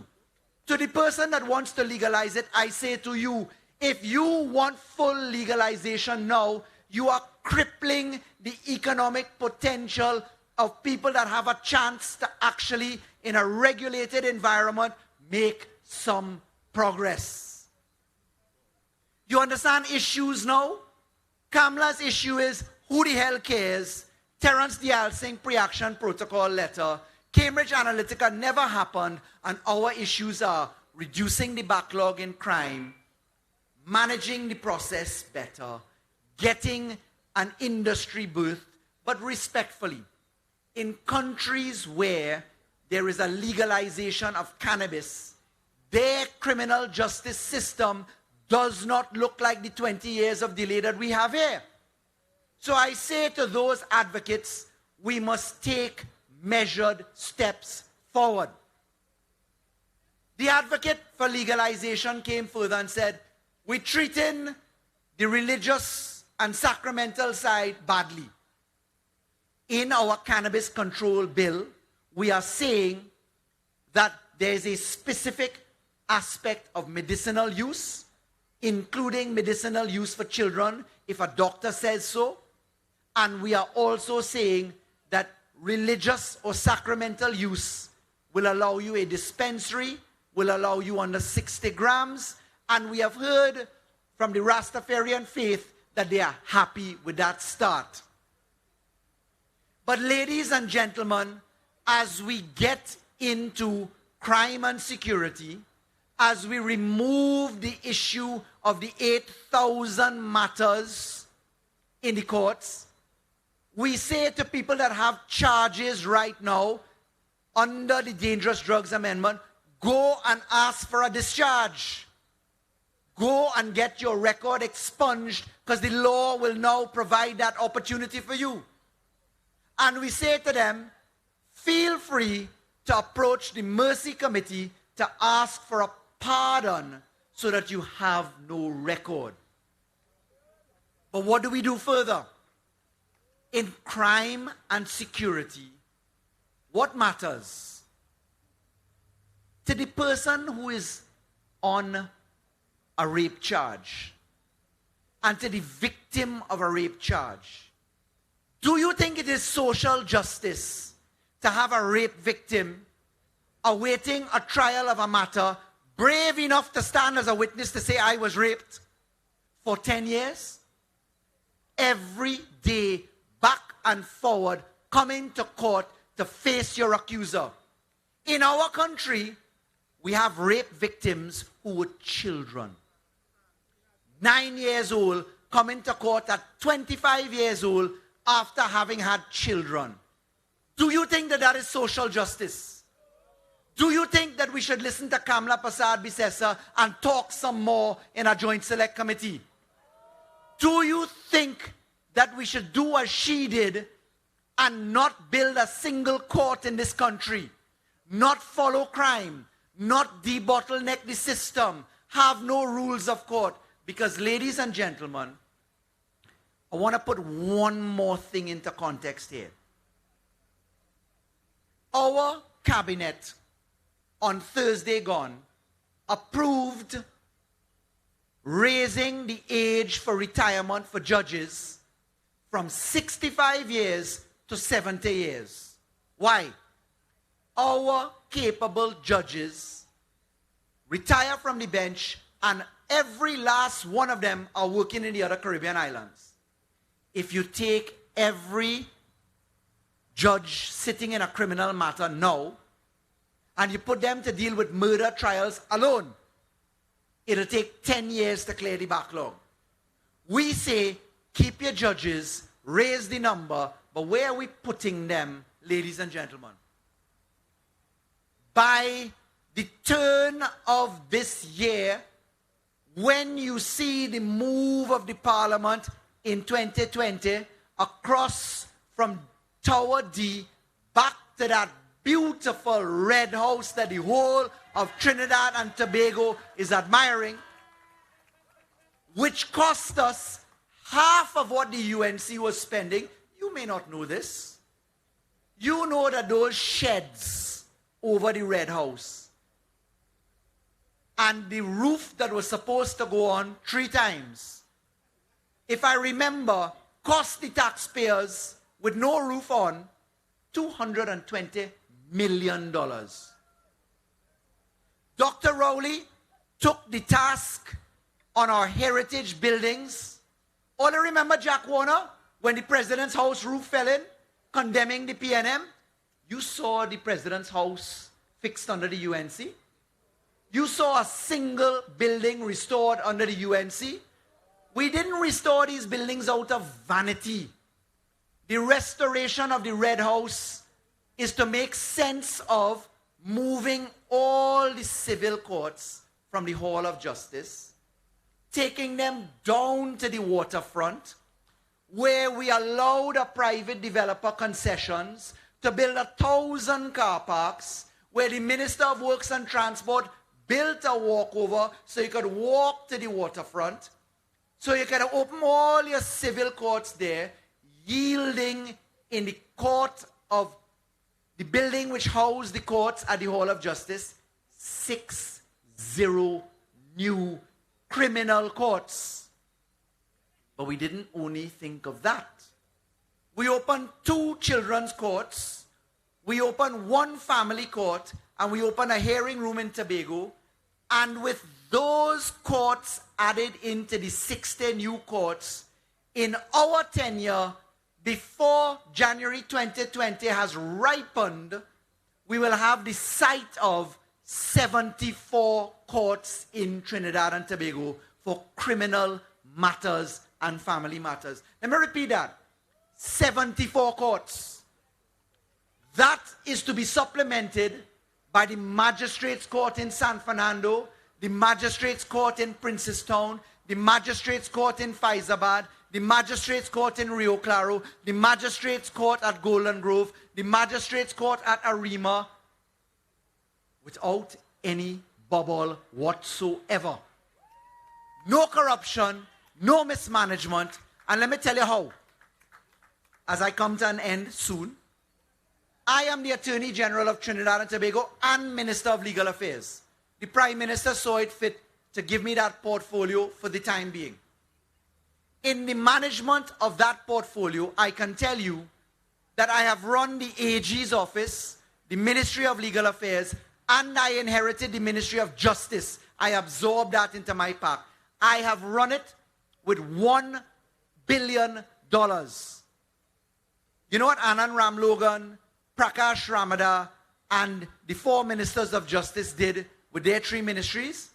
It cost them $4 billion. $4 billion for them to run 3 ministries, $1 billion for me to run 3 ministries. And what we did in those new courts, we allowed the judiciary to directly participate in the construction of the courts. Family Court opened, Tobago. Children's Court, St. Clair, opened. Children's Court, Faizabad, opened. And that is how we get it done, because we ensure that the people that have ownership of the issues do it together with us. So, ladies and gentlemen, stop genuinely for a moment. Analyze the issues in Trinidad and Tobago right now. On the one hand, if I were to ask you genuinely to point to a yellow issue, a UNC issue, I am hard-pressed to think of anything other than who the hell cares and the Alsing pre-action protocol letter, and we don't know Christopher Wiley, even though the whole world know who he is. And on the other hand, we heard from the Minister of Finance, telling us how we manage the economy in difficult situations. You've heard from the Attorney General. You've heard from the Minister of Works and Transport. You've heard from the Minister of Health. You've heard from the Minister of Agriculture. You see, on the PNM platform, you don't have a repeating cast. All that you hear on the UNC platform is quite simply three people. One is a man best known for spinning a wheel, a man who prides himself on being labeled as coming from the bowels of the PNM. And I say, like any good thing in the bowels, a movement caused his production, and he now stands where he stands. A perfect example of a movement, quite frankly, that is Rodney Charles. And what I tell you is, the other two people cannot match what you have heard in terms of issues. If you want a new vision to materialize, you have to be issue-oriented. If you want a new vision to have a chance at full success, local government elections matter. Because without local government elections in responsible people capable of managing it, our reform of our law for local government, the ability to get property taxes at ridiculously low levels into the hands of the corporation to do the work will never happen. You want Glenn Ram back in the local government council? You want Glenn Ramadas Singh back in local government? All you want Anil Roberts in Trinidad and Tobago again? All you want Kamla Prasad Bisesa leading a band of merrymen and merry women? All you want coulda, shoulda, woulda, thought of, not quite sure, don't know what to do back in this country? Well, if you don't want that, the only way to do that is with this finger. This finger must be stained in red ink. This finger must be driven by issue analysis and solution. This finger must stand up for a new society of getting it done. This finger must be known as an all-inclusive national symbol of progress, which is, in my humble opinion, the PNM. So I say to you, local government councillors, all, not elect, not candidates, prospective local government councillors, all from this amazing corporation, bring out your votes, bring out your people. Trinidad and Tobago, listen to issue analysis. I only have one last thing to say, and you know it. Great is the PNM. Great is the PNM, and we shall and will prevail. Thank you. Keep rolling, go lead with the victory. PNM warriors, with your bodies in hand. We taking back we country, we taking back we land. Tell them we coming, we coming, we coming, we coming, we coming.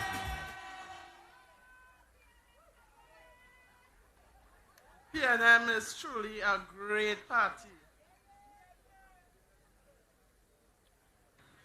Tonight, before we send out our candidates, our standard bearers for the different electoral district, I just want to tell you some of the things that, well, a little of the things that we up against and those who are opposed to us.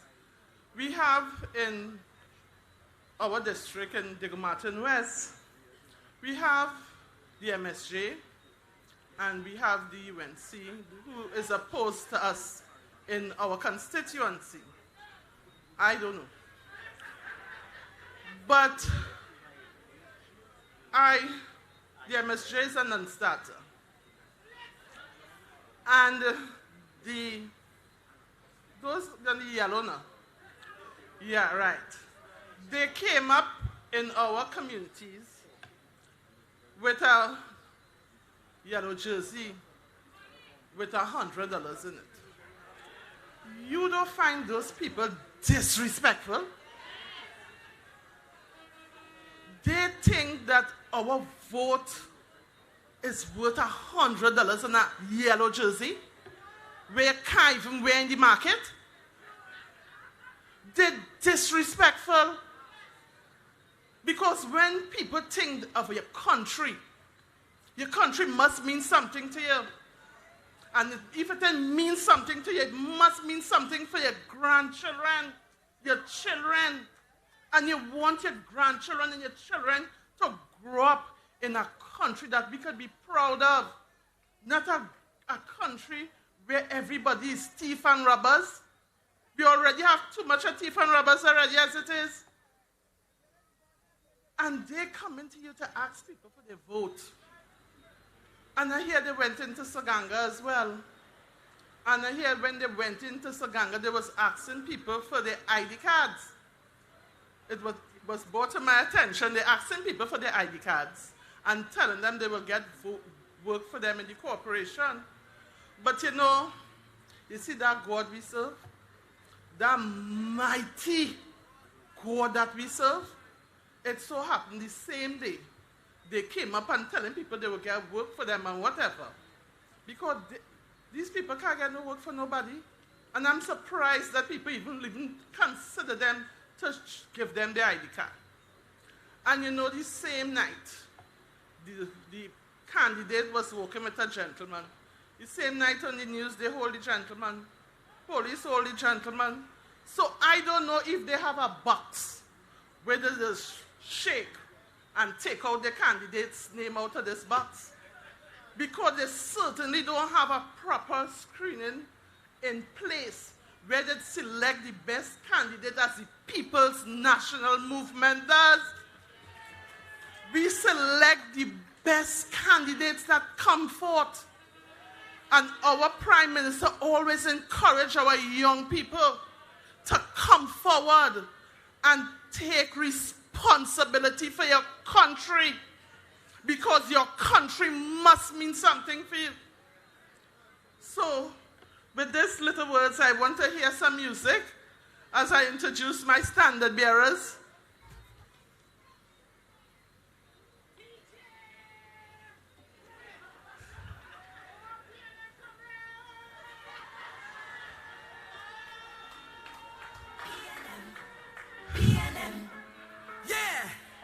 This one is for the nation, for the children, yeah.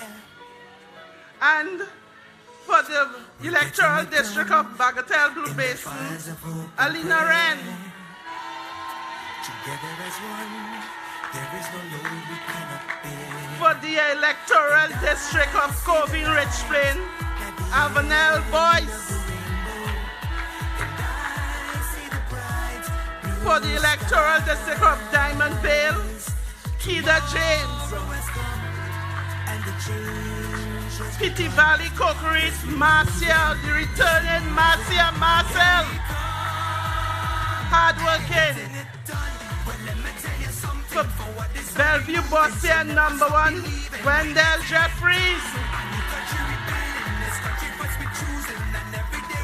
For the electoral district of Glencoe, Goodwood, Lappel to the young Amber Canes.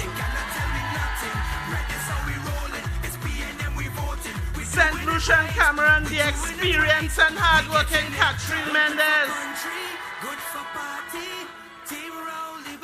The young and vibrant Andy Felician for Mocha Bossian #2. The hardworking and dedicated member and returning councillor for Chaguaramas Point Commander, Aquila Glasgow.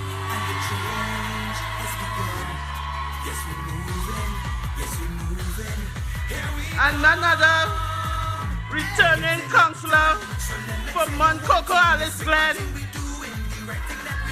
Simon D. Dorega. Our standard bearers for the 10th district, who will be bringing home victory for the Diego Martin Regional Corporation.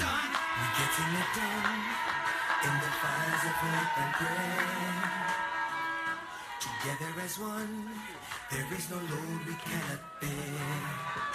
And I see the light at the end. Thank you. Thank you.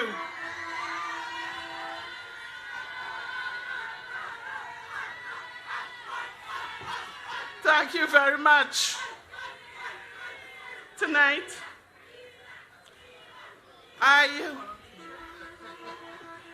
I want to think back a bit before I introduce our featured speaker. You remember, and I want you to listen, you remember when the UNC, they were in government, and the Prime Minister then, she always talk about our Member of Parliament, our Prime Minister, now Prime Minister, and she will always say that he's not fit for office. You remember that? So you had an opportunity. You had an opportunity to observe her management style in office.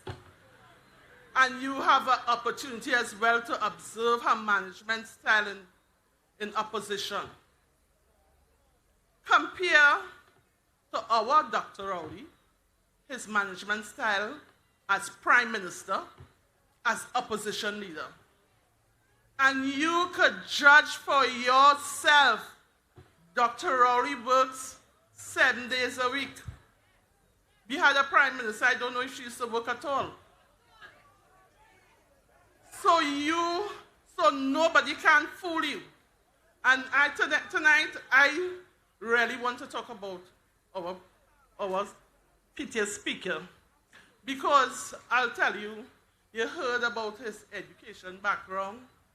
You heard about he was born in Tobago. You know that he's represented us at Diego Martin West since 1991. And you know these things. But I want to take 2 minutes just to tell you about Dr. Rowley, the man. Something that you don't know. I have been a member of the Diego Martin West constituency for 32 years. Dr. Rowley, when he came in Diego Martin West, I was already there in Diego Martin West. Dr. Rowley loved a good old fools. Many of you know that. He can't play, no. But we just beat him. But he loved a good old fools. Right? And the next thing about Dr. Rowley that people don't know, I want to tell you about him, the man. If any one of us in his constituency have a problem, we could go to him. Once he has the time, he listens and he tries to help wherever he can help. I want to tell you a particular thing that I remember about him. And that was a very long time. I don't know if he remembers. He came to the office and he met me there. I used to be in his office a lot that time. And he asked me about a young lady, one of our members' daughter. And he said, I saw someone looking like her on the road. And this is school hours. And Susan call the school and find out if that child is in school. I don't know if you remember that. But I did call. And the child was in school. So I say this because I know the kind of things they say about Dr. Rowley. To make you feel that you can't trust your children with him. Dr. Rowley is a good man. And you know what? Because I just say I have the best husband in the world. But you know, to find someone who cares about people. And I just hear people say, Dr. Rowley don't care about black people. What color Dr. Rowley is? Like he's a white man. But regardless of what color we are, what color we may be, Dr. Rowley cares about people. He cares about children. He has a special interest in children. He wants to see children. He loves when he hears children go to school and they educate themselves. He always encourages us to do better, to educate themselves. Probably that is why I went and take my education in my latter days. Right? So let us stop. I'm just telling you that you will know a little bit about the man called Dr. Keith Rowley. He loved cricket. I don't know if he could play, because I think he out for a duck sometime. He was playing in Tobago, I don't know. But he loved cricket. And he is a good person. And when we have good people, we must let people know that the things the opposition tried to say about this man, that is not true. So for me, it is with great, great pleasure that I introduce to you the Member of Parliament for Diego Martin West, the political leader and Prime Minister of the Republic of Trinidad and Tobago, none other than Dr. Christopher Rowley. Welcome him with a lusty round of applause as he comes to the microphone.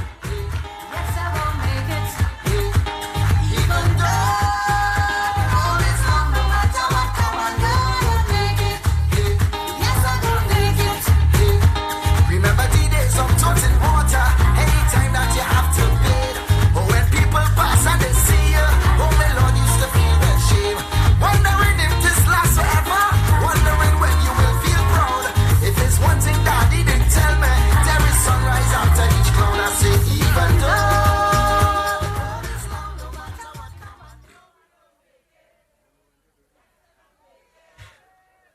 Thank you, Suzanne. Thank you very much. I have to get a list of my all four successes and my pictures of my cricketing prowess to convince you of the level of skills that I have. But good night to you, Diego Martin.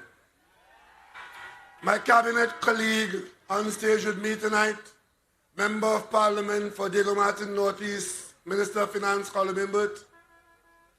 My cabinet colleague, Member of Parliament for San Fernando West, Attorney General of Trinidad and Tobago, Mr. Faris Al-Rawi. The new PNM Speaker, opening batsman who can stretch 7 minutes to 17. Simon de Nobrega of Mount Coco Alice Glen.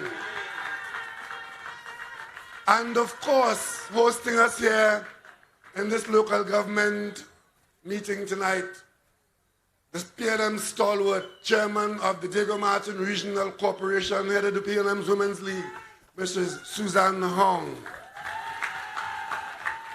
And present with us here tonight is our party stalwart, our matriarch, Mrs. Jo Newell Williams, deputy political leader, party and elections, my other cabinet colleagues, and most importantly, our standard bearers, all 10 of them, coming forward to represent the PNM and the entire Diego Martin community in the local government election of 2019. Ladies and gentlemen, the local government election campaign is rapidly coming to a close. And we very quickly organized this meeting here in Diego Martin because we have been all over the country seeking to convince people that the best option for the business of Trinidad and Tobago is the People's National Movement. We almost left you for last because we know, you know that. And we are confident that you will maintain that position of choosing the best and ignoring the rest. Ladies and gentlemen, tonight, you see me here most casual. And I'm wearing my most casual red shirt. I love this shirt because on it you will see it says, I am the change. Two things happening there. One, there's change happening somewhere. And two, I'm somewhere involved in it. But this is a shirt given to me by the children of Laventille. You may recall that not too long ago, crime and criminality and underperformance of young people was synonymous with Laventille. Every time you talk about crime and persons who were stigmatized, it was always Laventille. Unfortunately, a lot of that has spread across the country, especially since live sport. Much of what had stigmatized Laventille has now spread across the country of Trinidad and Tobago. When I came in as Prime Minister, you may recall that one of the first ministers to have been mentioned during the election campaign, in fact, it was the first person, I told the country that the first Minister of Government to be appointed would be the Minister of Education, Anthony Garcia, who at that time was running for the first time in Arima. And the reason for that is because coming into government, I focused personally on the circumstances of the young people of Laventille, where they were, how they were treated, what they represented, and what could be done to and for them. So soon after I became Prime Minister, we decided to have a pilot project in Laventille to look at the environment in which these young people were growing up, to look at the role their parents were playing in bringing them up or failing to do so, and the effect on the national community, and also to try to get them at the personal level to be the best that they could be. Because we had to break this cycle of unending supply of failing young people and failing parents to their children. And out of it came this pilot project, which we call the Laventille Project. And we kicked that off at the grandstand in the Savannah, where we brought 25 schools from the Laventille, the greater Laventille area, and we had a rally in the Savannah. I'm sure you forgot that. And out of it came these polo shirts, which the children still wear. Every time you see them in groups, it gives you hope, gives me hope. Because the project has been going on. And a report came in a few days ago, and the report shows considerable progress in the areas of concern in the Laventille community. And that is change. Change for the better. And I wear this shirt with pride. That pilot project is now ended, and the cabinet is taking a decision as to how we go forward in the area of Laventille and how we take it to other parts of the country to get the benefits of what the pilot has shown us. This is only one area. I almost said one small area, but it's not small. It's one area of the kind of change that has to happen in Trinidad and Tobago if we are to build a new and different society. We can't keep doing the same thing over and over and over and over and expect a different result. You would have heard the Minister of Finance tonight talk about major financial matters at the other end of the scale. He talked about Caribbean Airlines. He talked about Petrotrin. We have upset some people by making change because change upsets some people. Because no matter how bad it is, somebody is doing well. If there's an epidemic and people are dying like flies in this country, I expect Belgrove and Simpson to smile, good business. But the bottom line is, for the wider national community, there are things that we have to change if we want to realize the potential that we have. And you change the government. You change the government.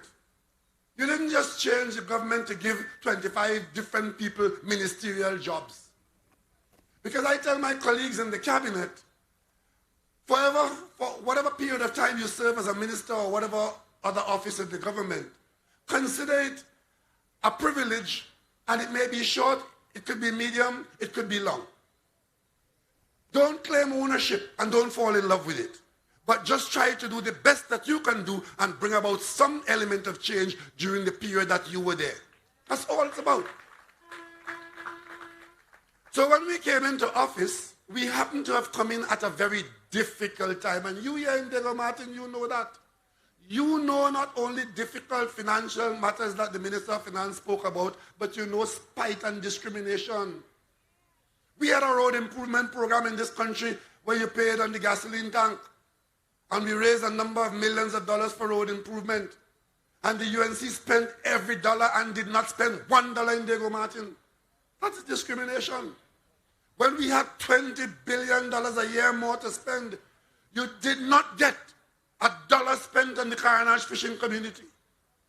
You did not get $1 spent on the Diego Martin Sporting Complex. You did not get $1 spent on the community centers.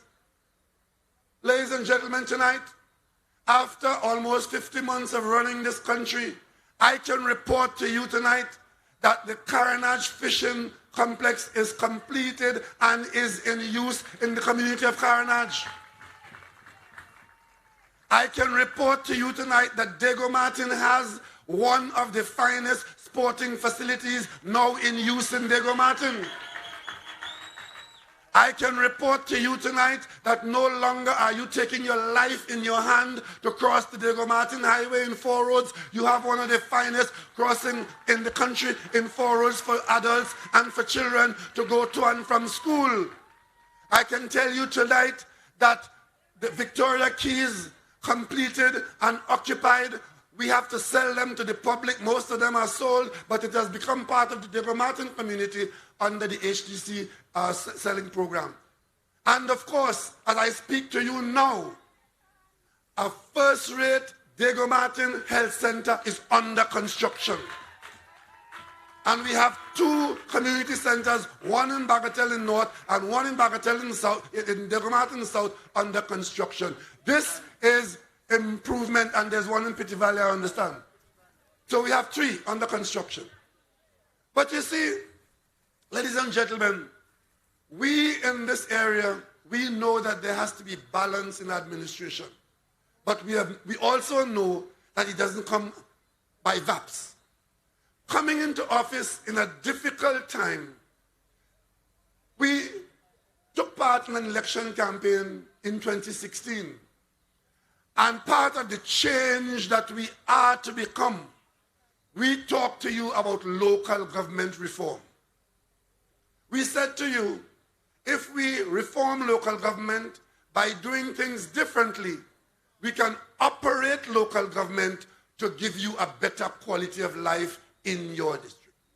The Diego Martin constituencies, all 3 of them are largely residential districts, a large number of households. And we had a particular interest in local government reform because we said that we can better manage our affairs in this and similar areas in the country if we have in our executive body in local government a revenue stream where you collect the taxes from the house owners, you keep it and you use it and you do a better job in managing their affairs, their roads, their drains, their environment, all the services that they get here. To do that, we had to implement the lifeblood of local government, which is the revenue stream from property tax.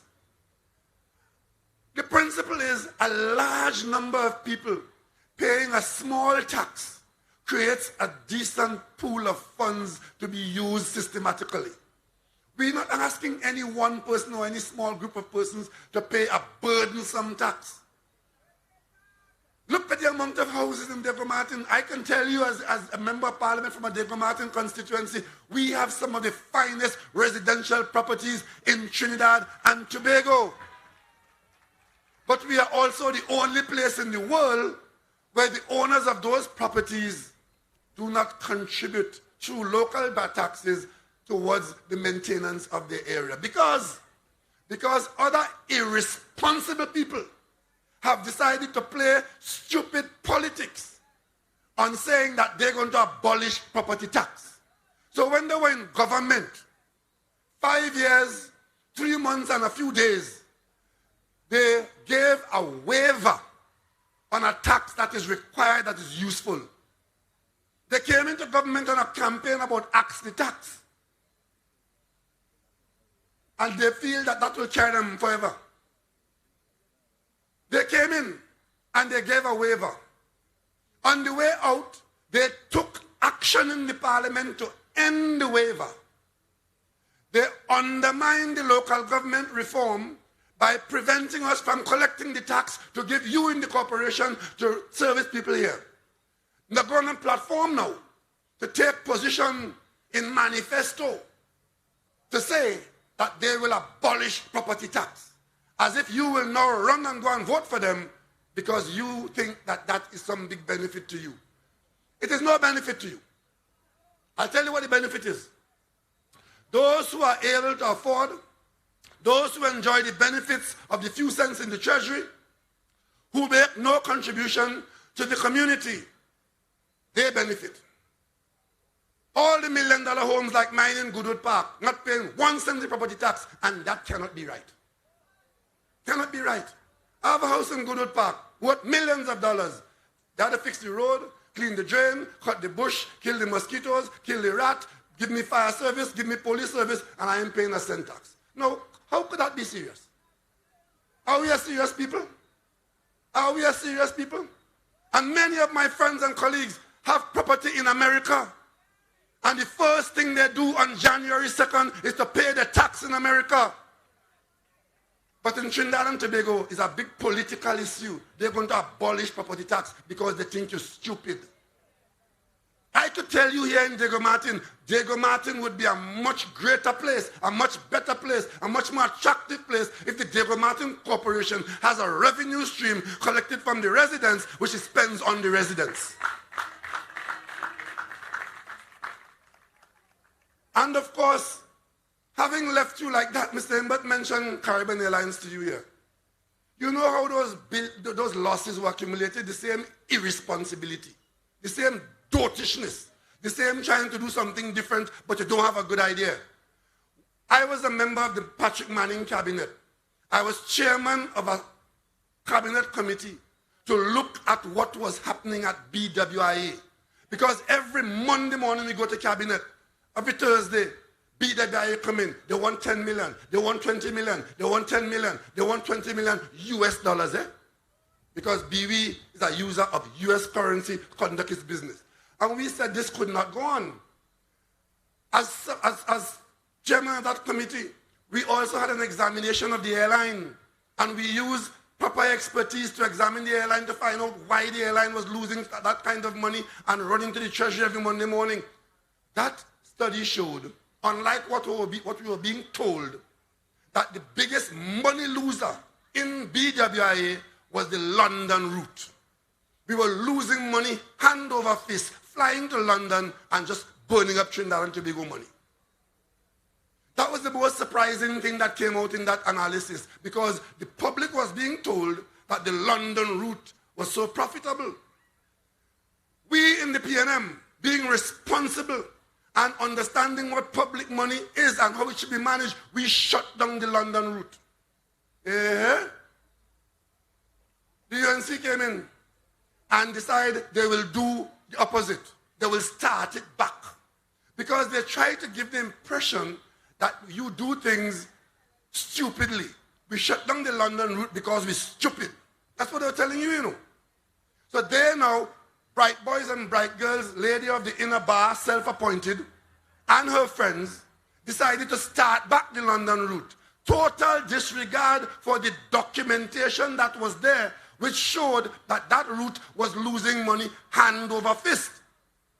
So they start back the London route. But they have no plane. Because we in CAL, because we created CAL out of BWI, out of what I just told you. They had no plane. You know what they did? They went and leased 2 old planes. They started to burn money right there. Having leased the old planes, the planes did not have the navigational, what it may take to fly across the Atlantic to be certified to go to London. So they had to leave them in Mexico and pay millions of dollars a month for planes that they can't fly. When they eventually started to fly them, they started back the London route. And the London route, true to form, started to bleed money again like it was doing before. When we came in, we met these huge losses. That little caper alone of those 2 old planes to start back the London route cost you, the people of Trinidad and Tobago, over $40 million. The US, afraid to say that. That 40 million is US dollars multiplied by 6.85. That is the record of Kamla Prasad Bisesa and her cabal. That is how they were spending public money in this country.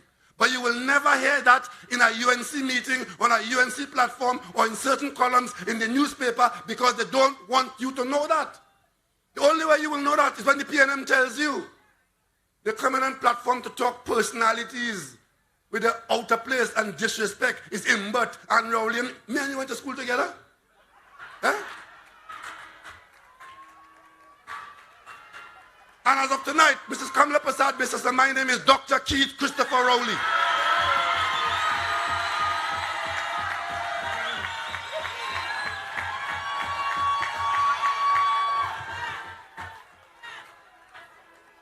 So they reduce the country's business.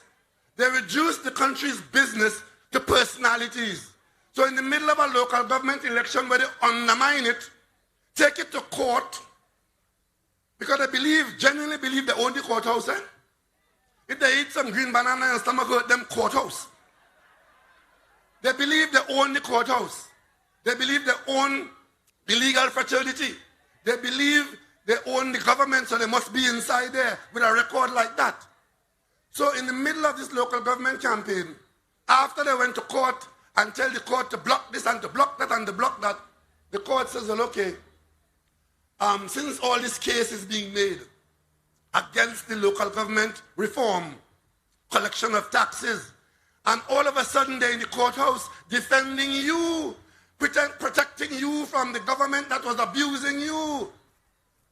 The court said, okay, do over all the roles in the country to determine where houses are, who owns house, so we have to populate a new role starting from scratch. And they knew once they got that from the court as the way forward in this country, it has years of delay. Years of delay. Under their 5 years, at approximately $400 million a year losses from not collecting those agreed taxes, that is $2 billion not made available to local government. And of course, having delayed us for another 4 years, and into the 5th year, another $2 billion. That is $4 billion of agreed taxes not collected because of UNC and Kamala and the damn stupidness. That's what's going on in this country. And then, while they're on that basis, they're quick to run to the media, the local government imps, some of them in the police hand, some of them in wherever they are. The PNM discriminating against us, they're not giving us money that Parliament approves. Parliament approves an estimate. The budget is an estimate. You expect to collect this money, and if you collect it, John gets 10, Harry gets 12, Tom gets 2. That is the budget. If you don't collect the money, if the money is not there, even though the Parliament approves it, it cannot be spent. And we have made sure that every one of the 14 bodies got a fair share of what is available. But them, coming to tell you about discrimination, because they always play in the race card. That is the next trump card. Race, race, race. Hatred, hatred, hatred. Personality, personality, personality.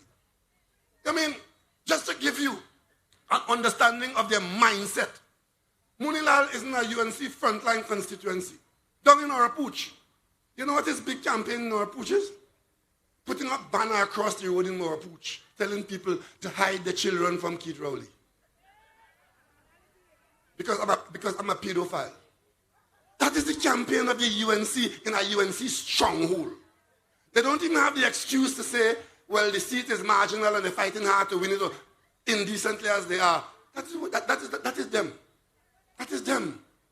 Maxi Coffee dying, fighting for his life in St. Clair Medical. Them calling for by-election and they want it now. That is their behavior. But they will never tell you how they have run the country. They wouldn't tell you that. Ladies and gentlemen, we are committed to local government reform. And we will win the general election to be there to carry out the reform. Because we will end up doing what the court says. The work is going on now. And eventually the work will come to an end. And we will then be able to collect from you your little tax. Mr. Member just reminded me that what is being charged now is about the same as what it was under the landed building taxes. And it is not a tax that is overbearing, but because a lot of people will pay the small amount, it gives you a pot of money which is dedicated in the reform to local government.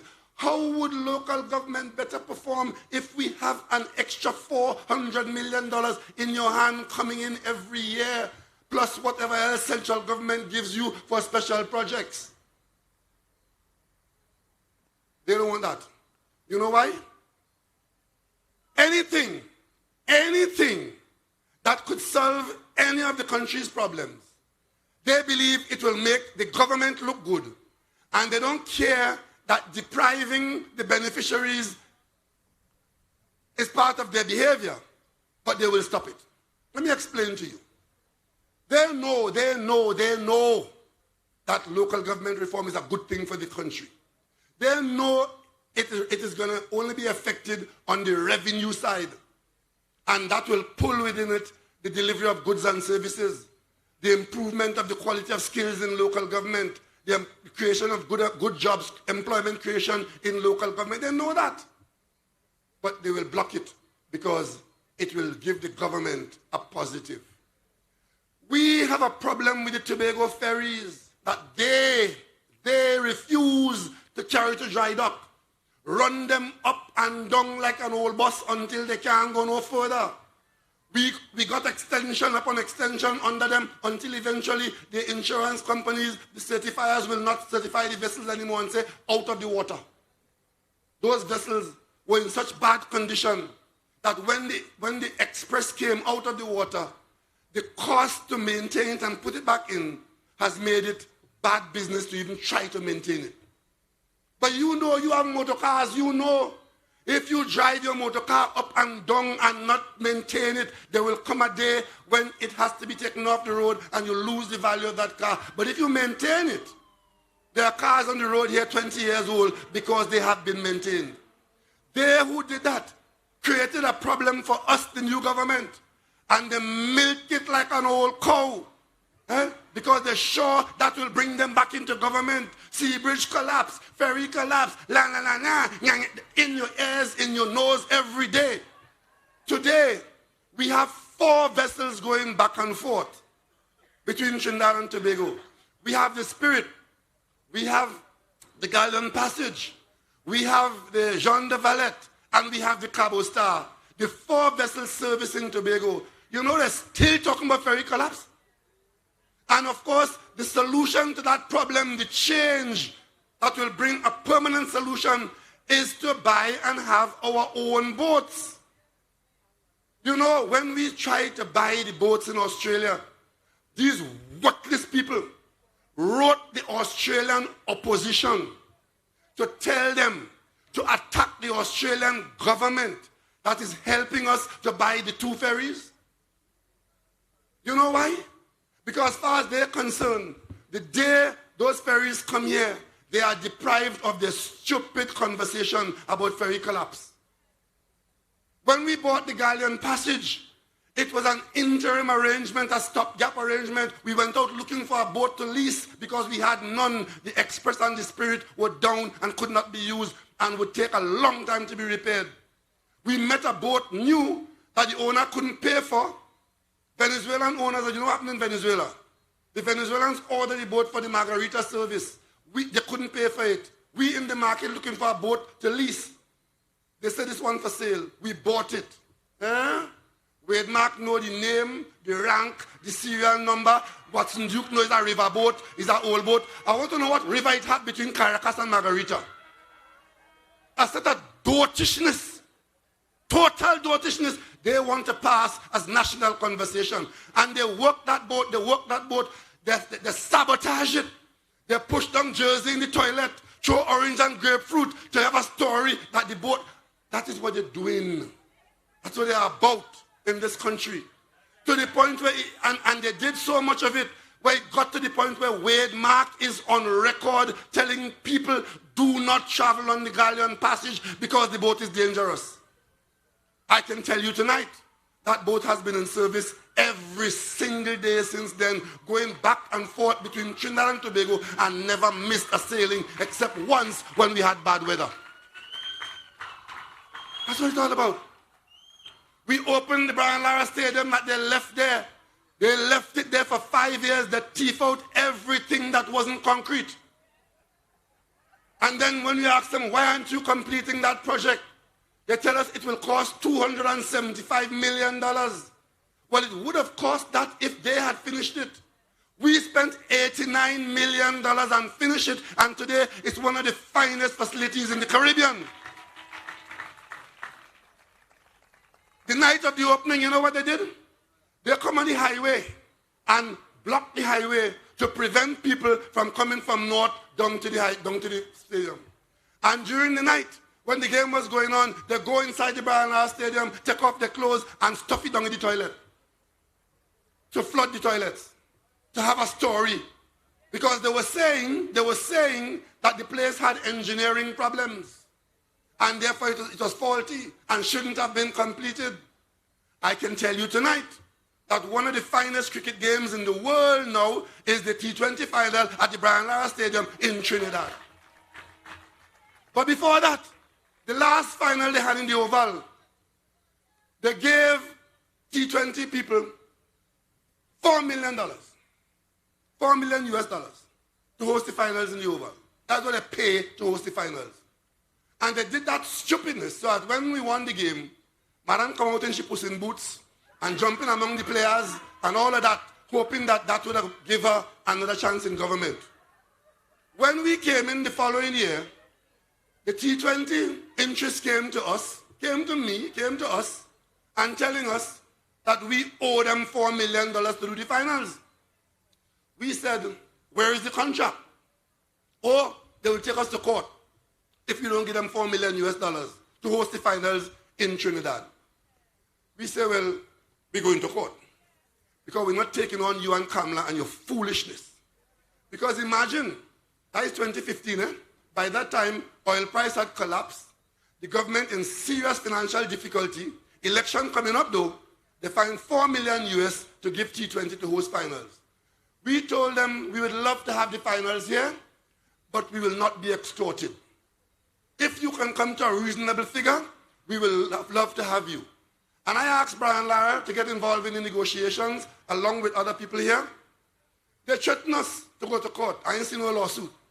They say, oh, if only don't pay, somebody else will take it. I said, give them. So they went. They went somewhere for one season. Then they came back again. And by that time, they were sober and sensible. And we negotiated for $1 million US a year and a 3-year contract for 3 finals. We negotiated that, and that is how the finals ended up. We gave them in kind.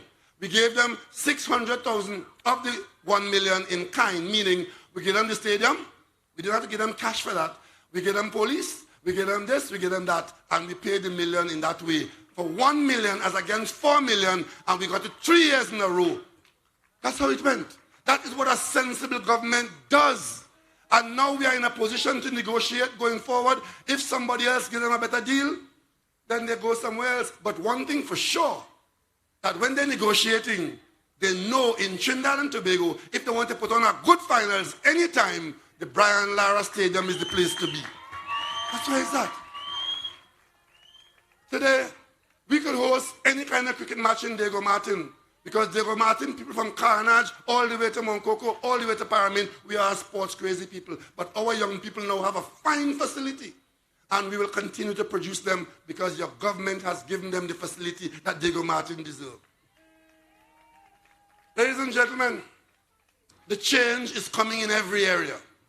And it is not by VAPs. You remember when I had to answer questions in Parliament as to why I, as Prime Minister, established a cabinet committee. Because what happens at cabinet, you have a large cabinet of, in this case, 24 people. And if there are issues to be dealt with, you might put 3 or 4 people here, or 10 people, or 2 people, depending on the issue. Those buildings that we call the heritage buildings that we inherited at independence, which we should have preserved, if only as a mark of responsibility as an independent people. President's House, the Parliament, Stallmeyer Castle, Whitehall, Millfleur, those are buildings that we inherited.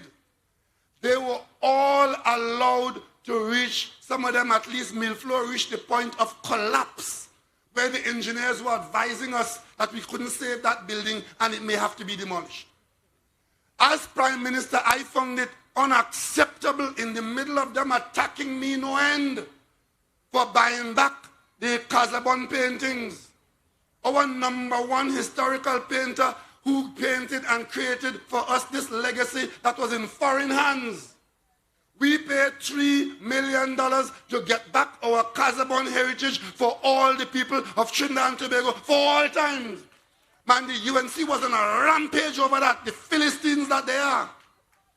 They have no problem with paying a contractor $300 million more on the Kirap overpass, but they have a big problem with the Casabon paintings. And I say to them, go put that where the monkey put the nuts. Because I bought, as the cabinet that I led, we bought the Casabon paintings, and today those paintings are in our heritage here in Trinidad and Tobago. But they didn't end there. They didn't stop there, you know. They didn't stop there. They come to Parliament to make an issue because they're appealing to you, the people, because they think you stupid. How could the Prime Minister take responsibility? What is the Prime Minister doing? Because Kamala Persad-Bissessar put the Parliament in Wade Mark hand. I was on the committee. Put Wade Mark in charge of repairing the Red House. 5 years, disaster. One of the cronies was given the roofing contract from Light Pole 20 Oho in Ohio. He was there 3 or 4 times trying to put on the roof. I said this cannot go on. As Prime Minister, I took personal responsibility and I chaired a subcommittee of the cabinet with about 3 or 4 ministers, Minister of Planning and Development, Minister of Finance, and of course the Parliament staff and the technical people. And we set about to do what had to be done, what should have been done. You may recall, in 2015, just before the election, a piece of the roof of President House collapsed. That was a major part of the campaign. All fall down. Look, President House collapsed. Oh, la, la, la, la, la, la, la, la. And then they go into office. They go into office and they left it same way. They spend, they earn, they thief, they spend, they thief, and they didn't spend $1 on President House. When you put them out of office 5 years later, it fell to me and my cabinet to deal with President's House. And the first thing we had to do was to go and move out 7 truckloads of rubbish from inside the President's House. They had their own private garbage heap inside the President's House. I can tell you tonight, take a drive around the Savannah and see our heritage building. Our President's House is completed and ready for use in short order.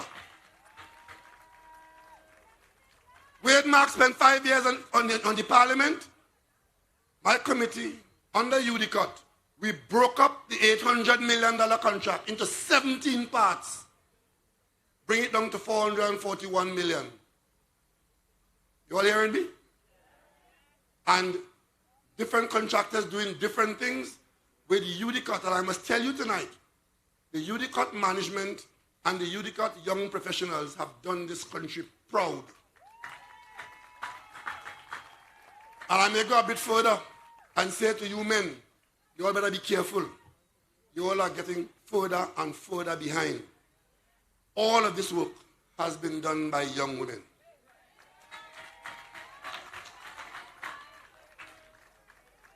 So, the Parliament, you would have seen in the papers, the removal of the fence and a glimpse of the outside of the building. The program we have been working with, there have been little delay here and there, but when you're doing renovation work of old buildings, you never know what you will meet behind a wall that you tear down or under a floor, so you can't be too tight on it. But we were tight on the contractors, and we had to make some adjustments here and there, and one of the major adjustments we made is a common sense adjustment.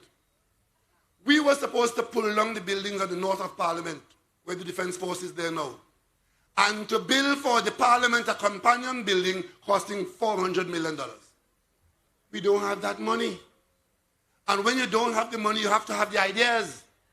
What this government decided to do, instead of doing that and building a new building there to service the Parliament, the government owns Cabildo building. The government owns the government complex that the UNC had left there untouched. We finished the government's campus.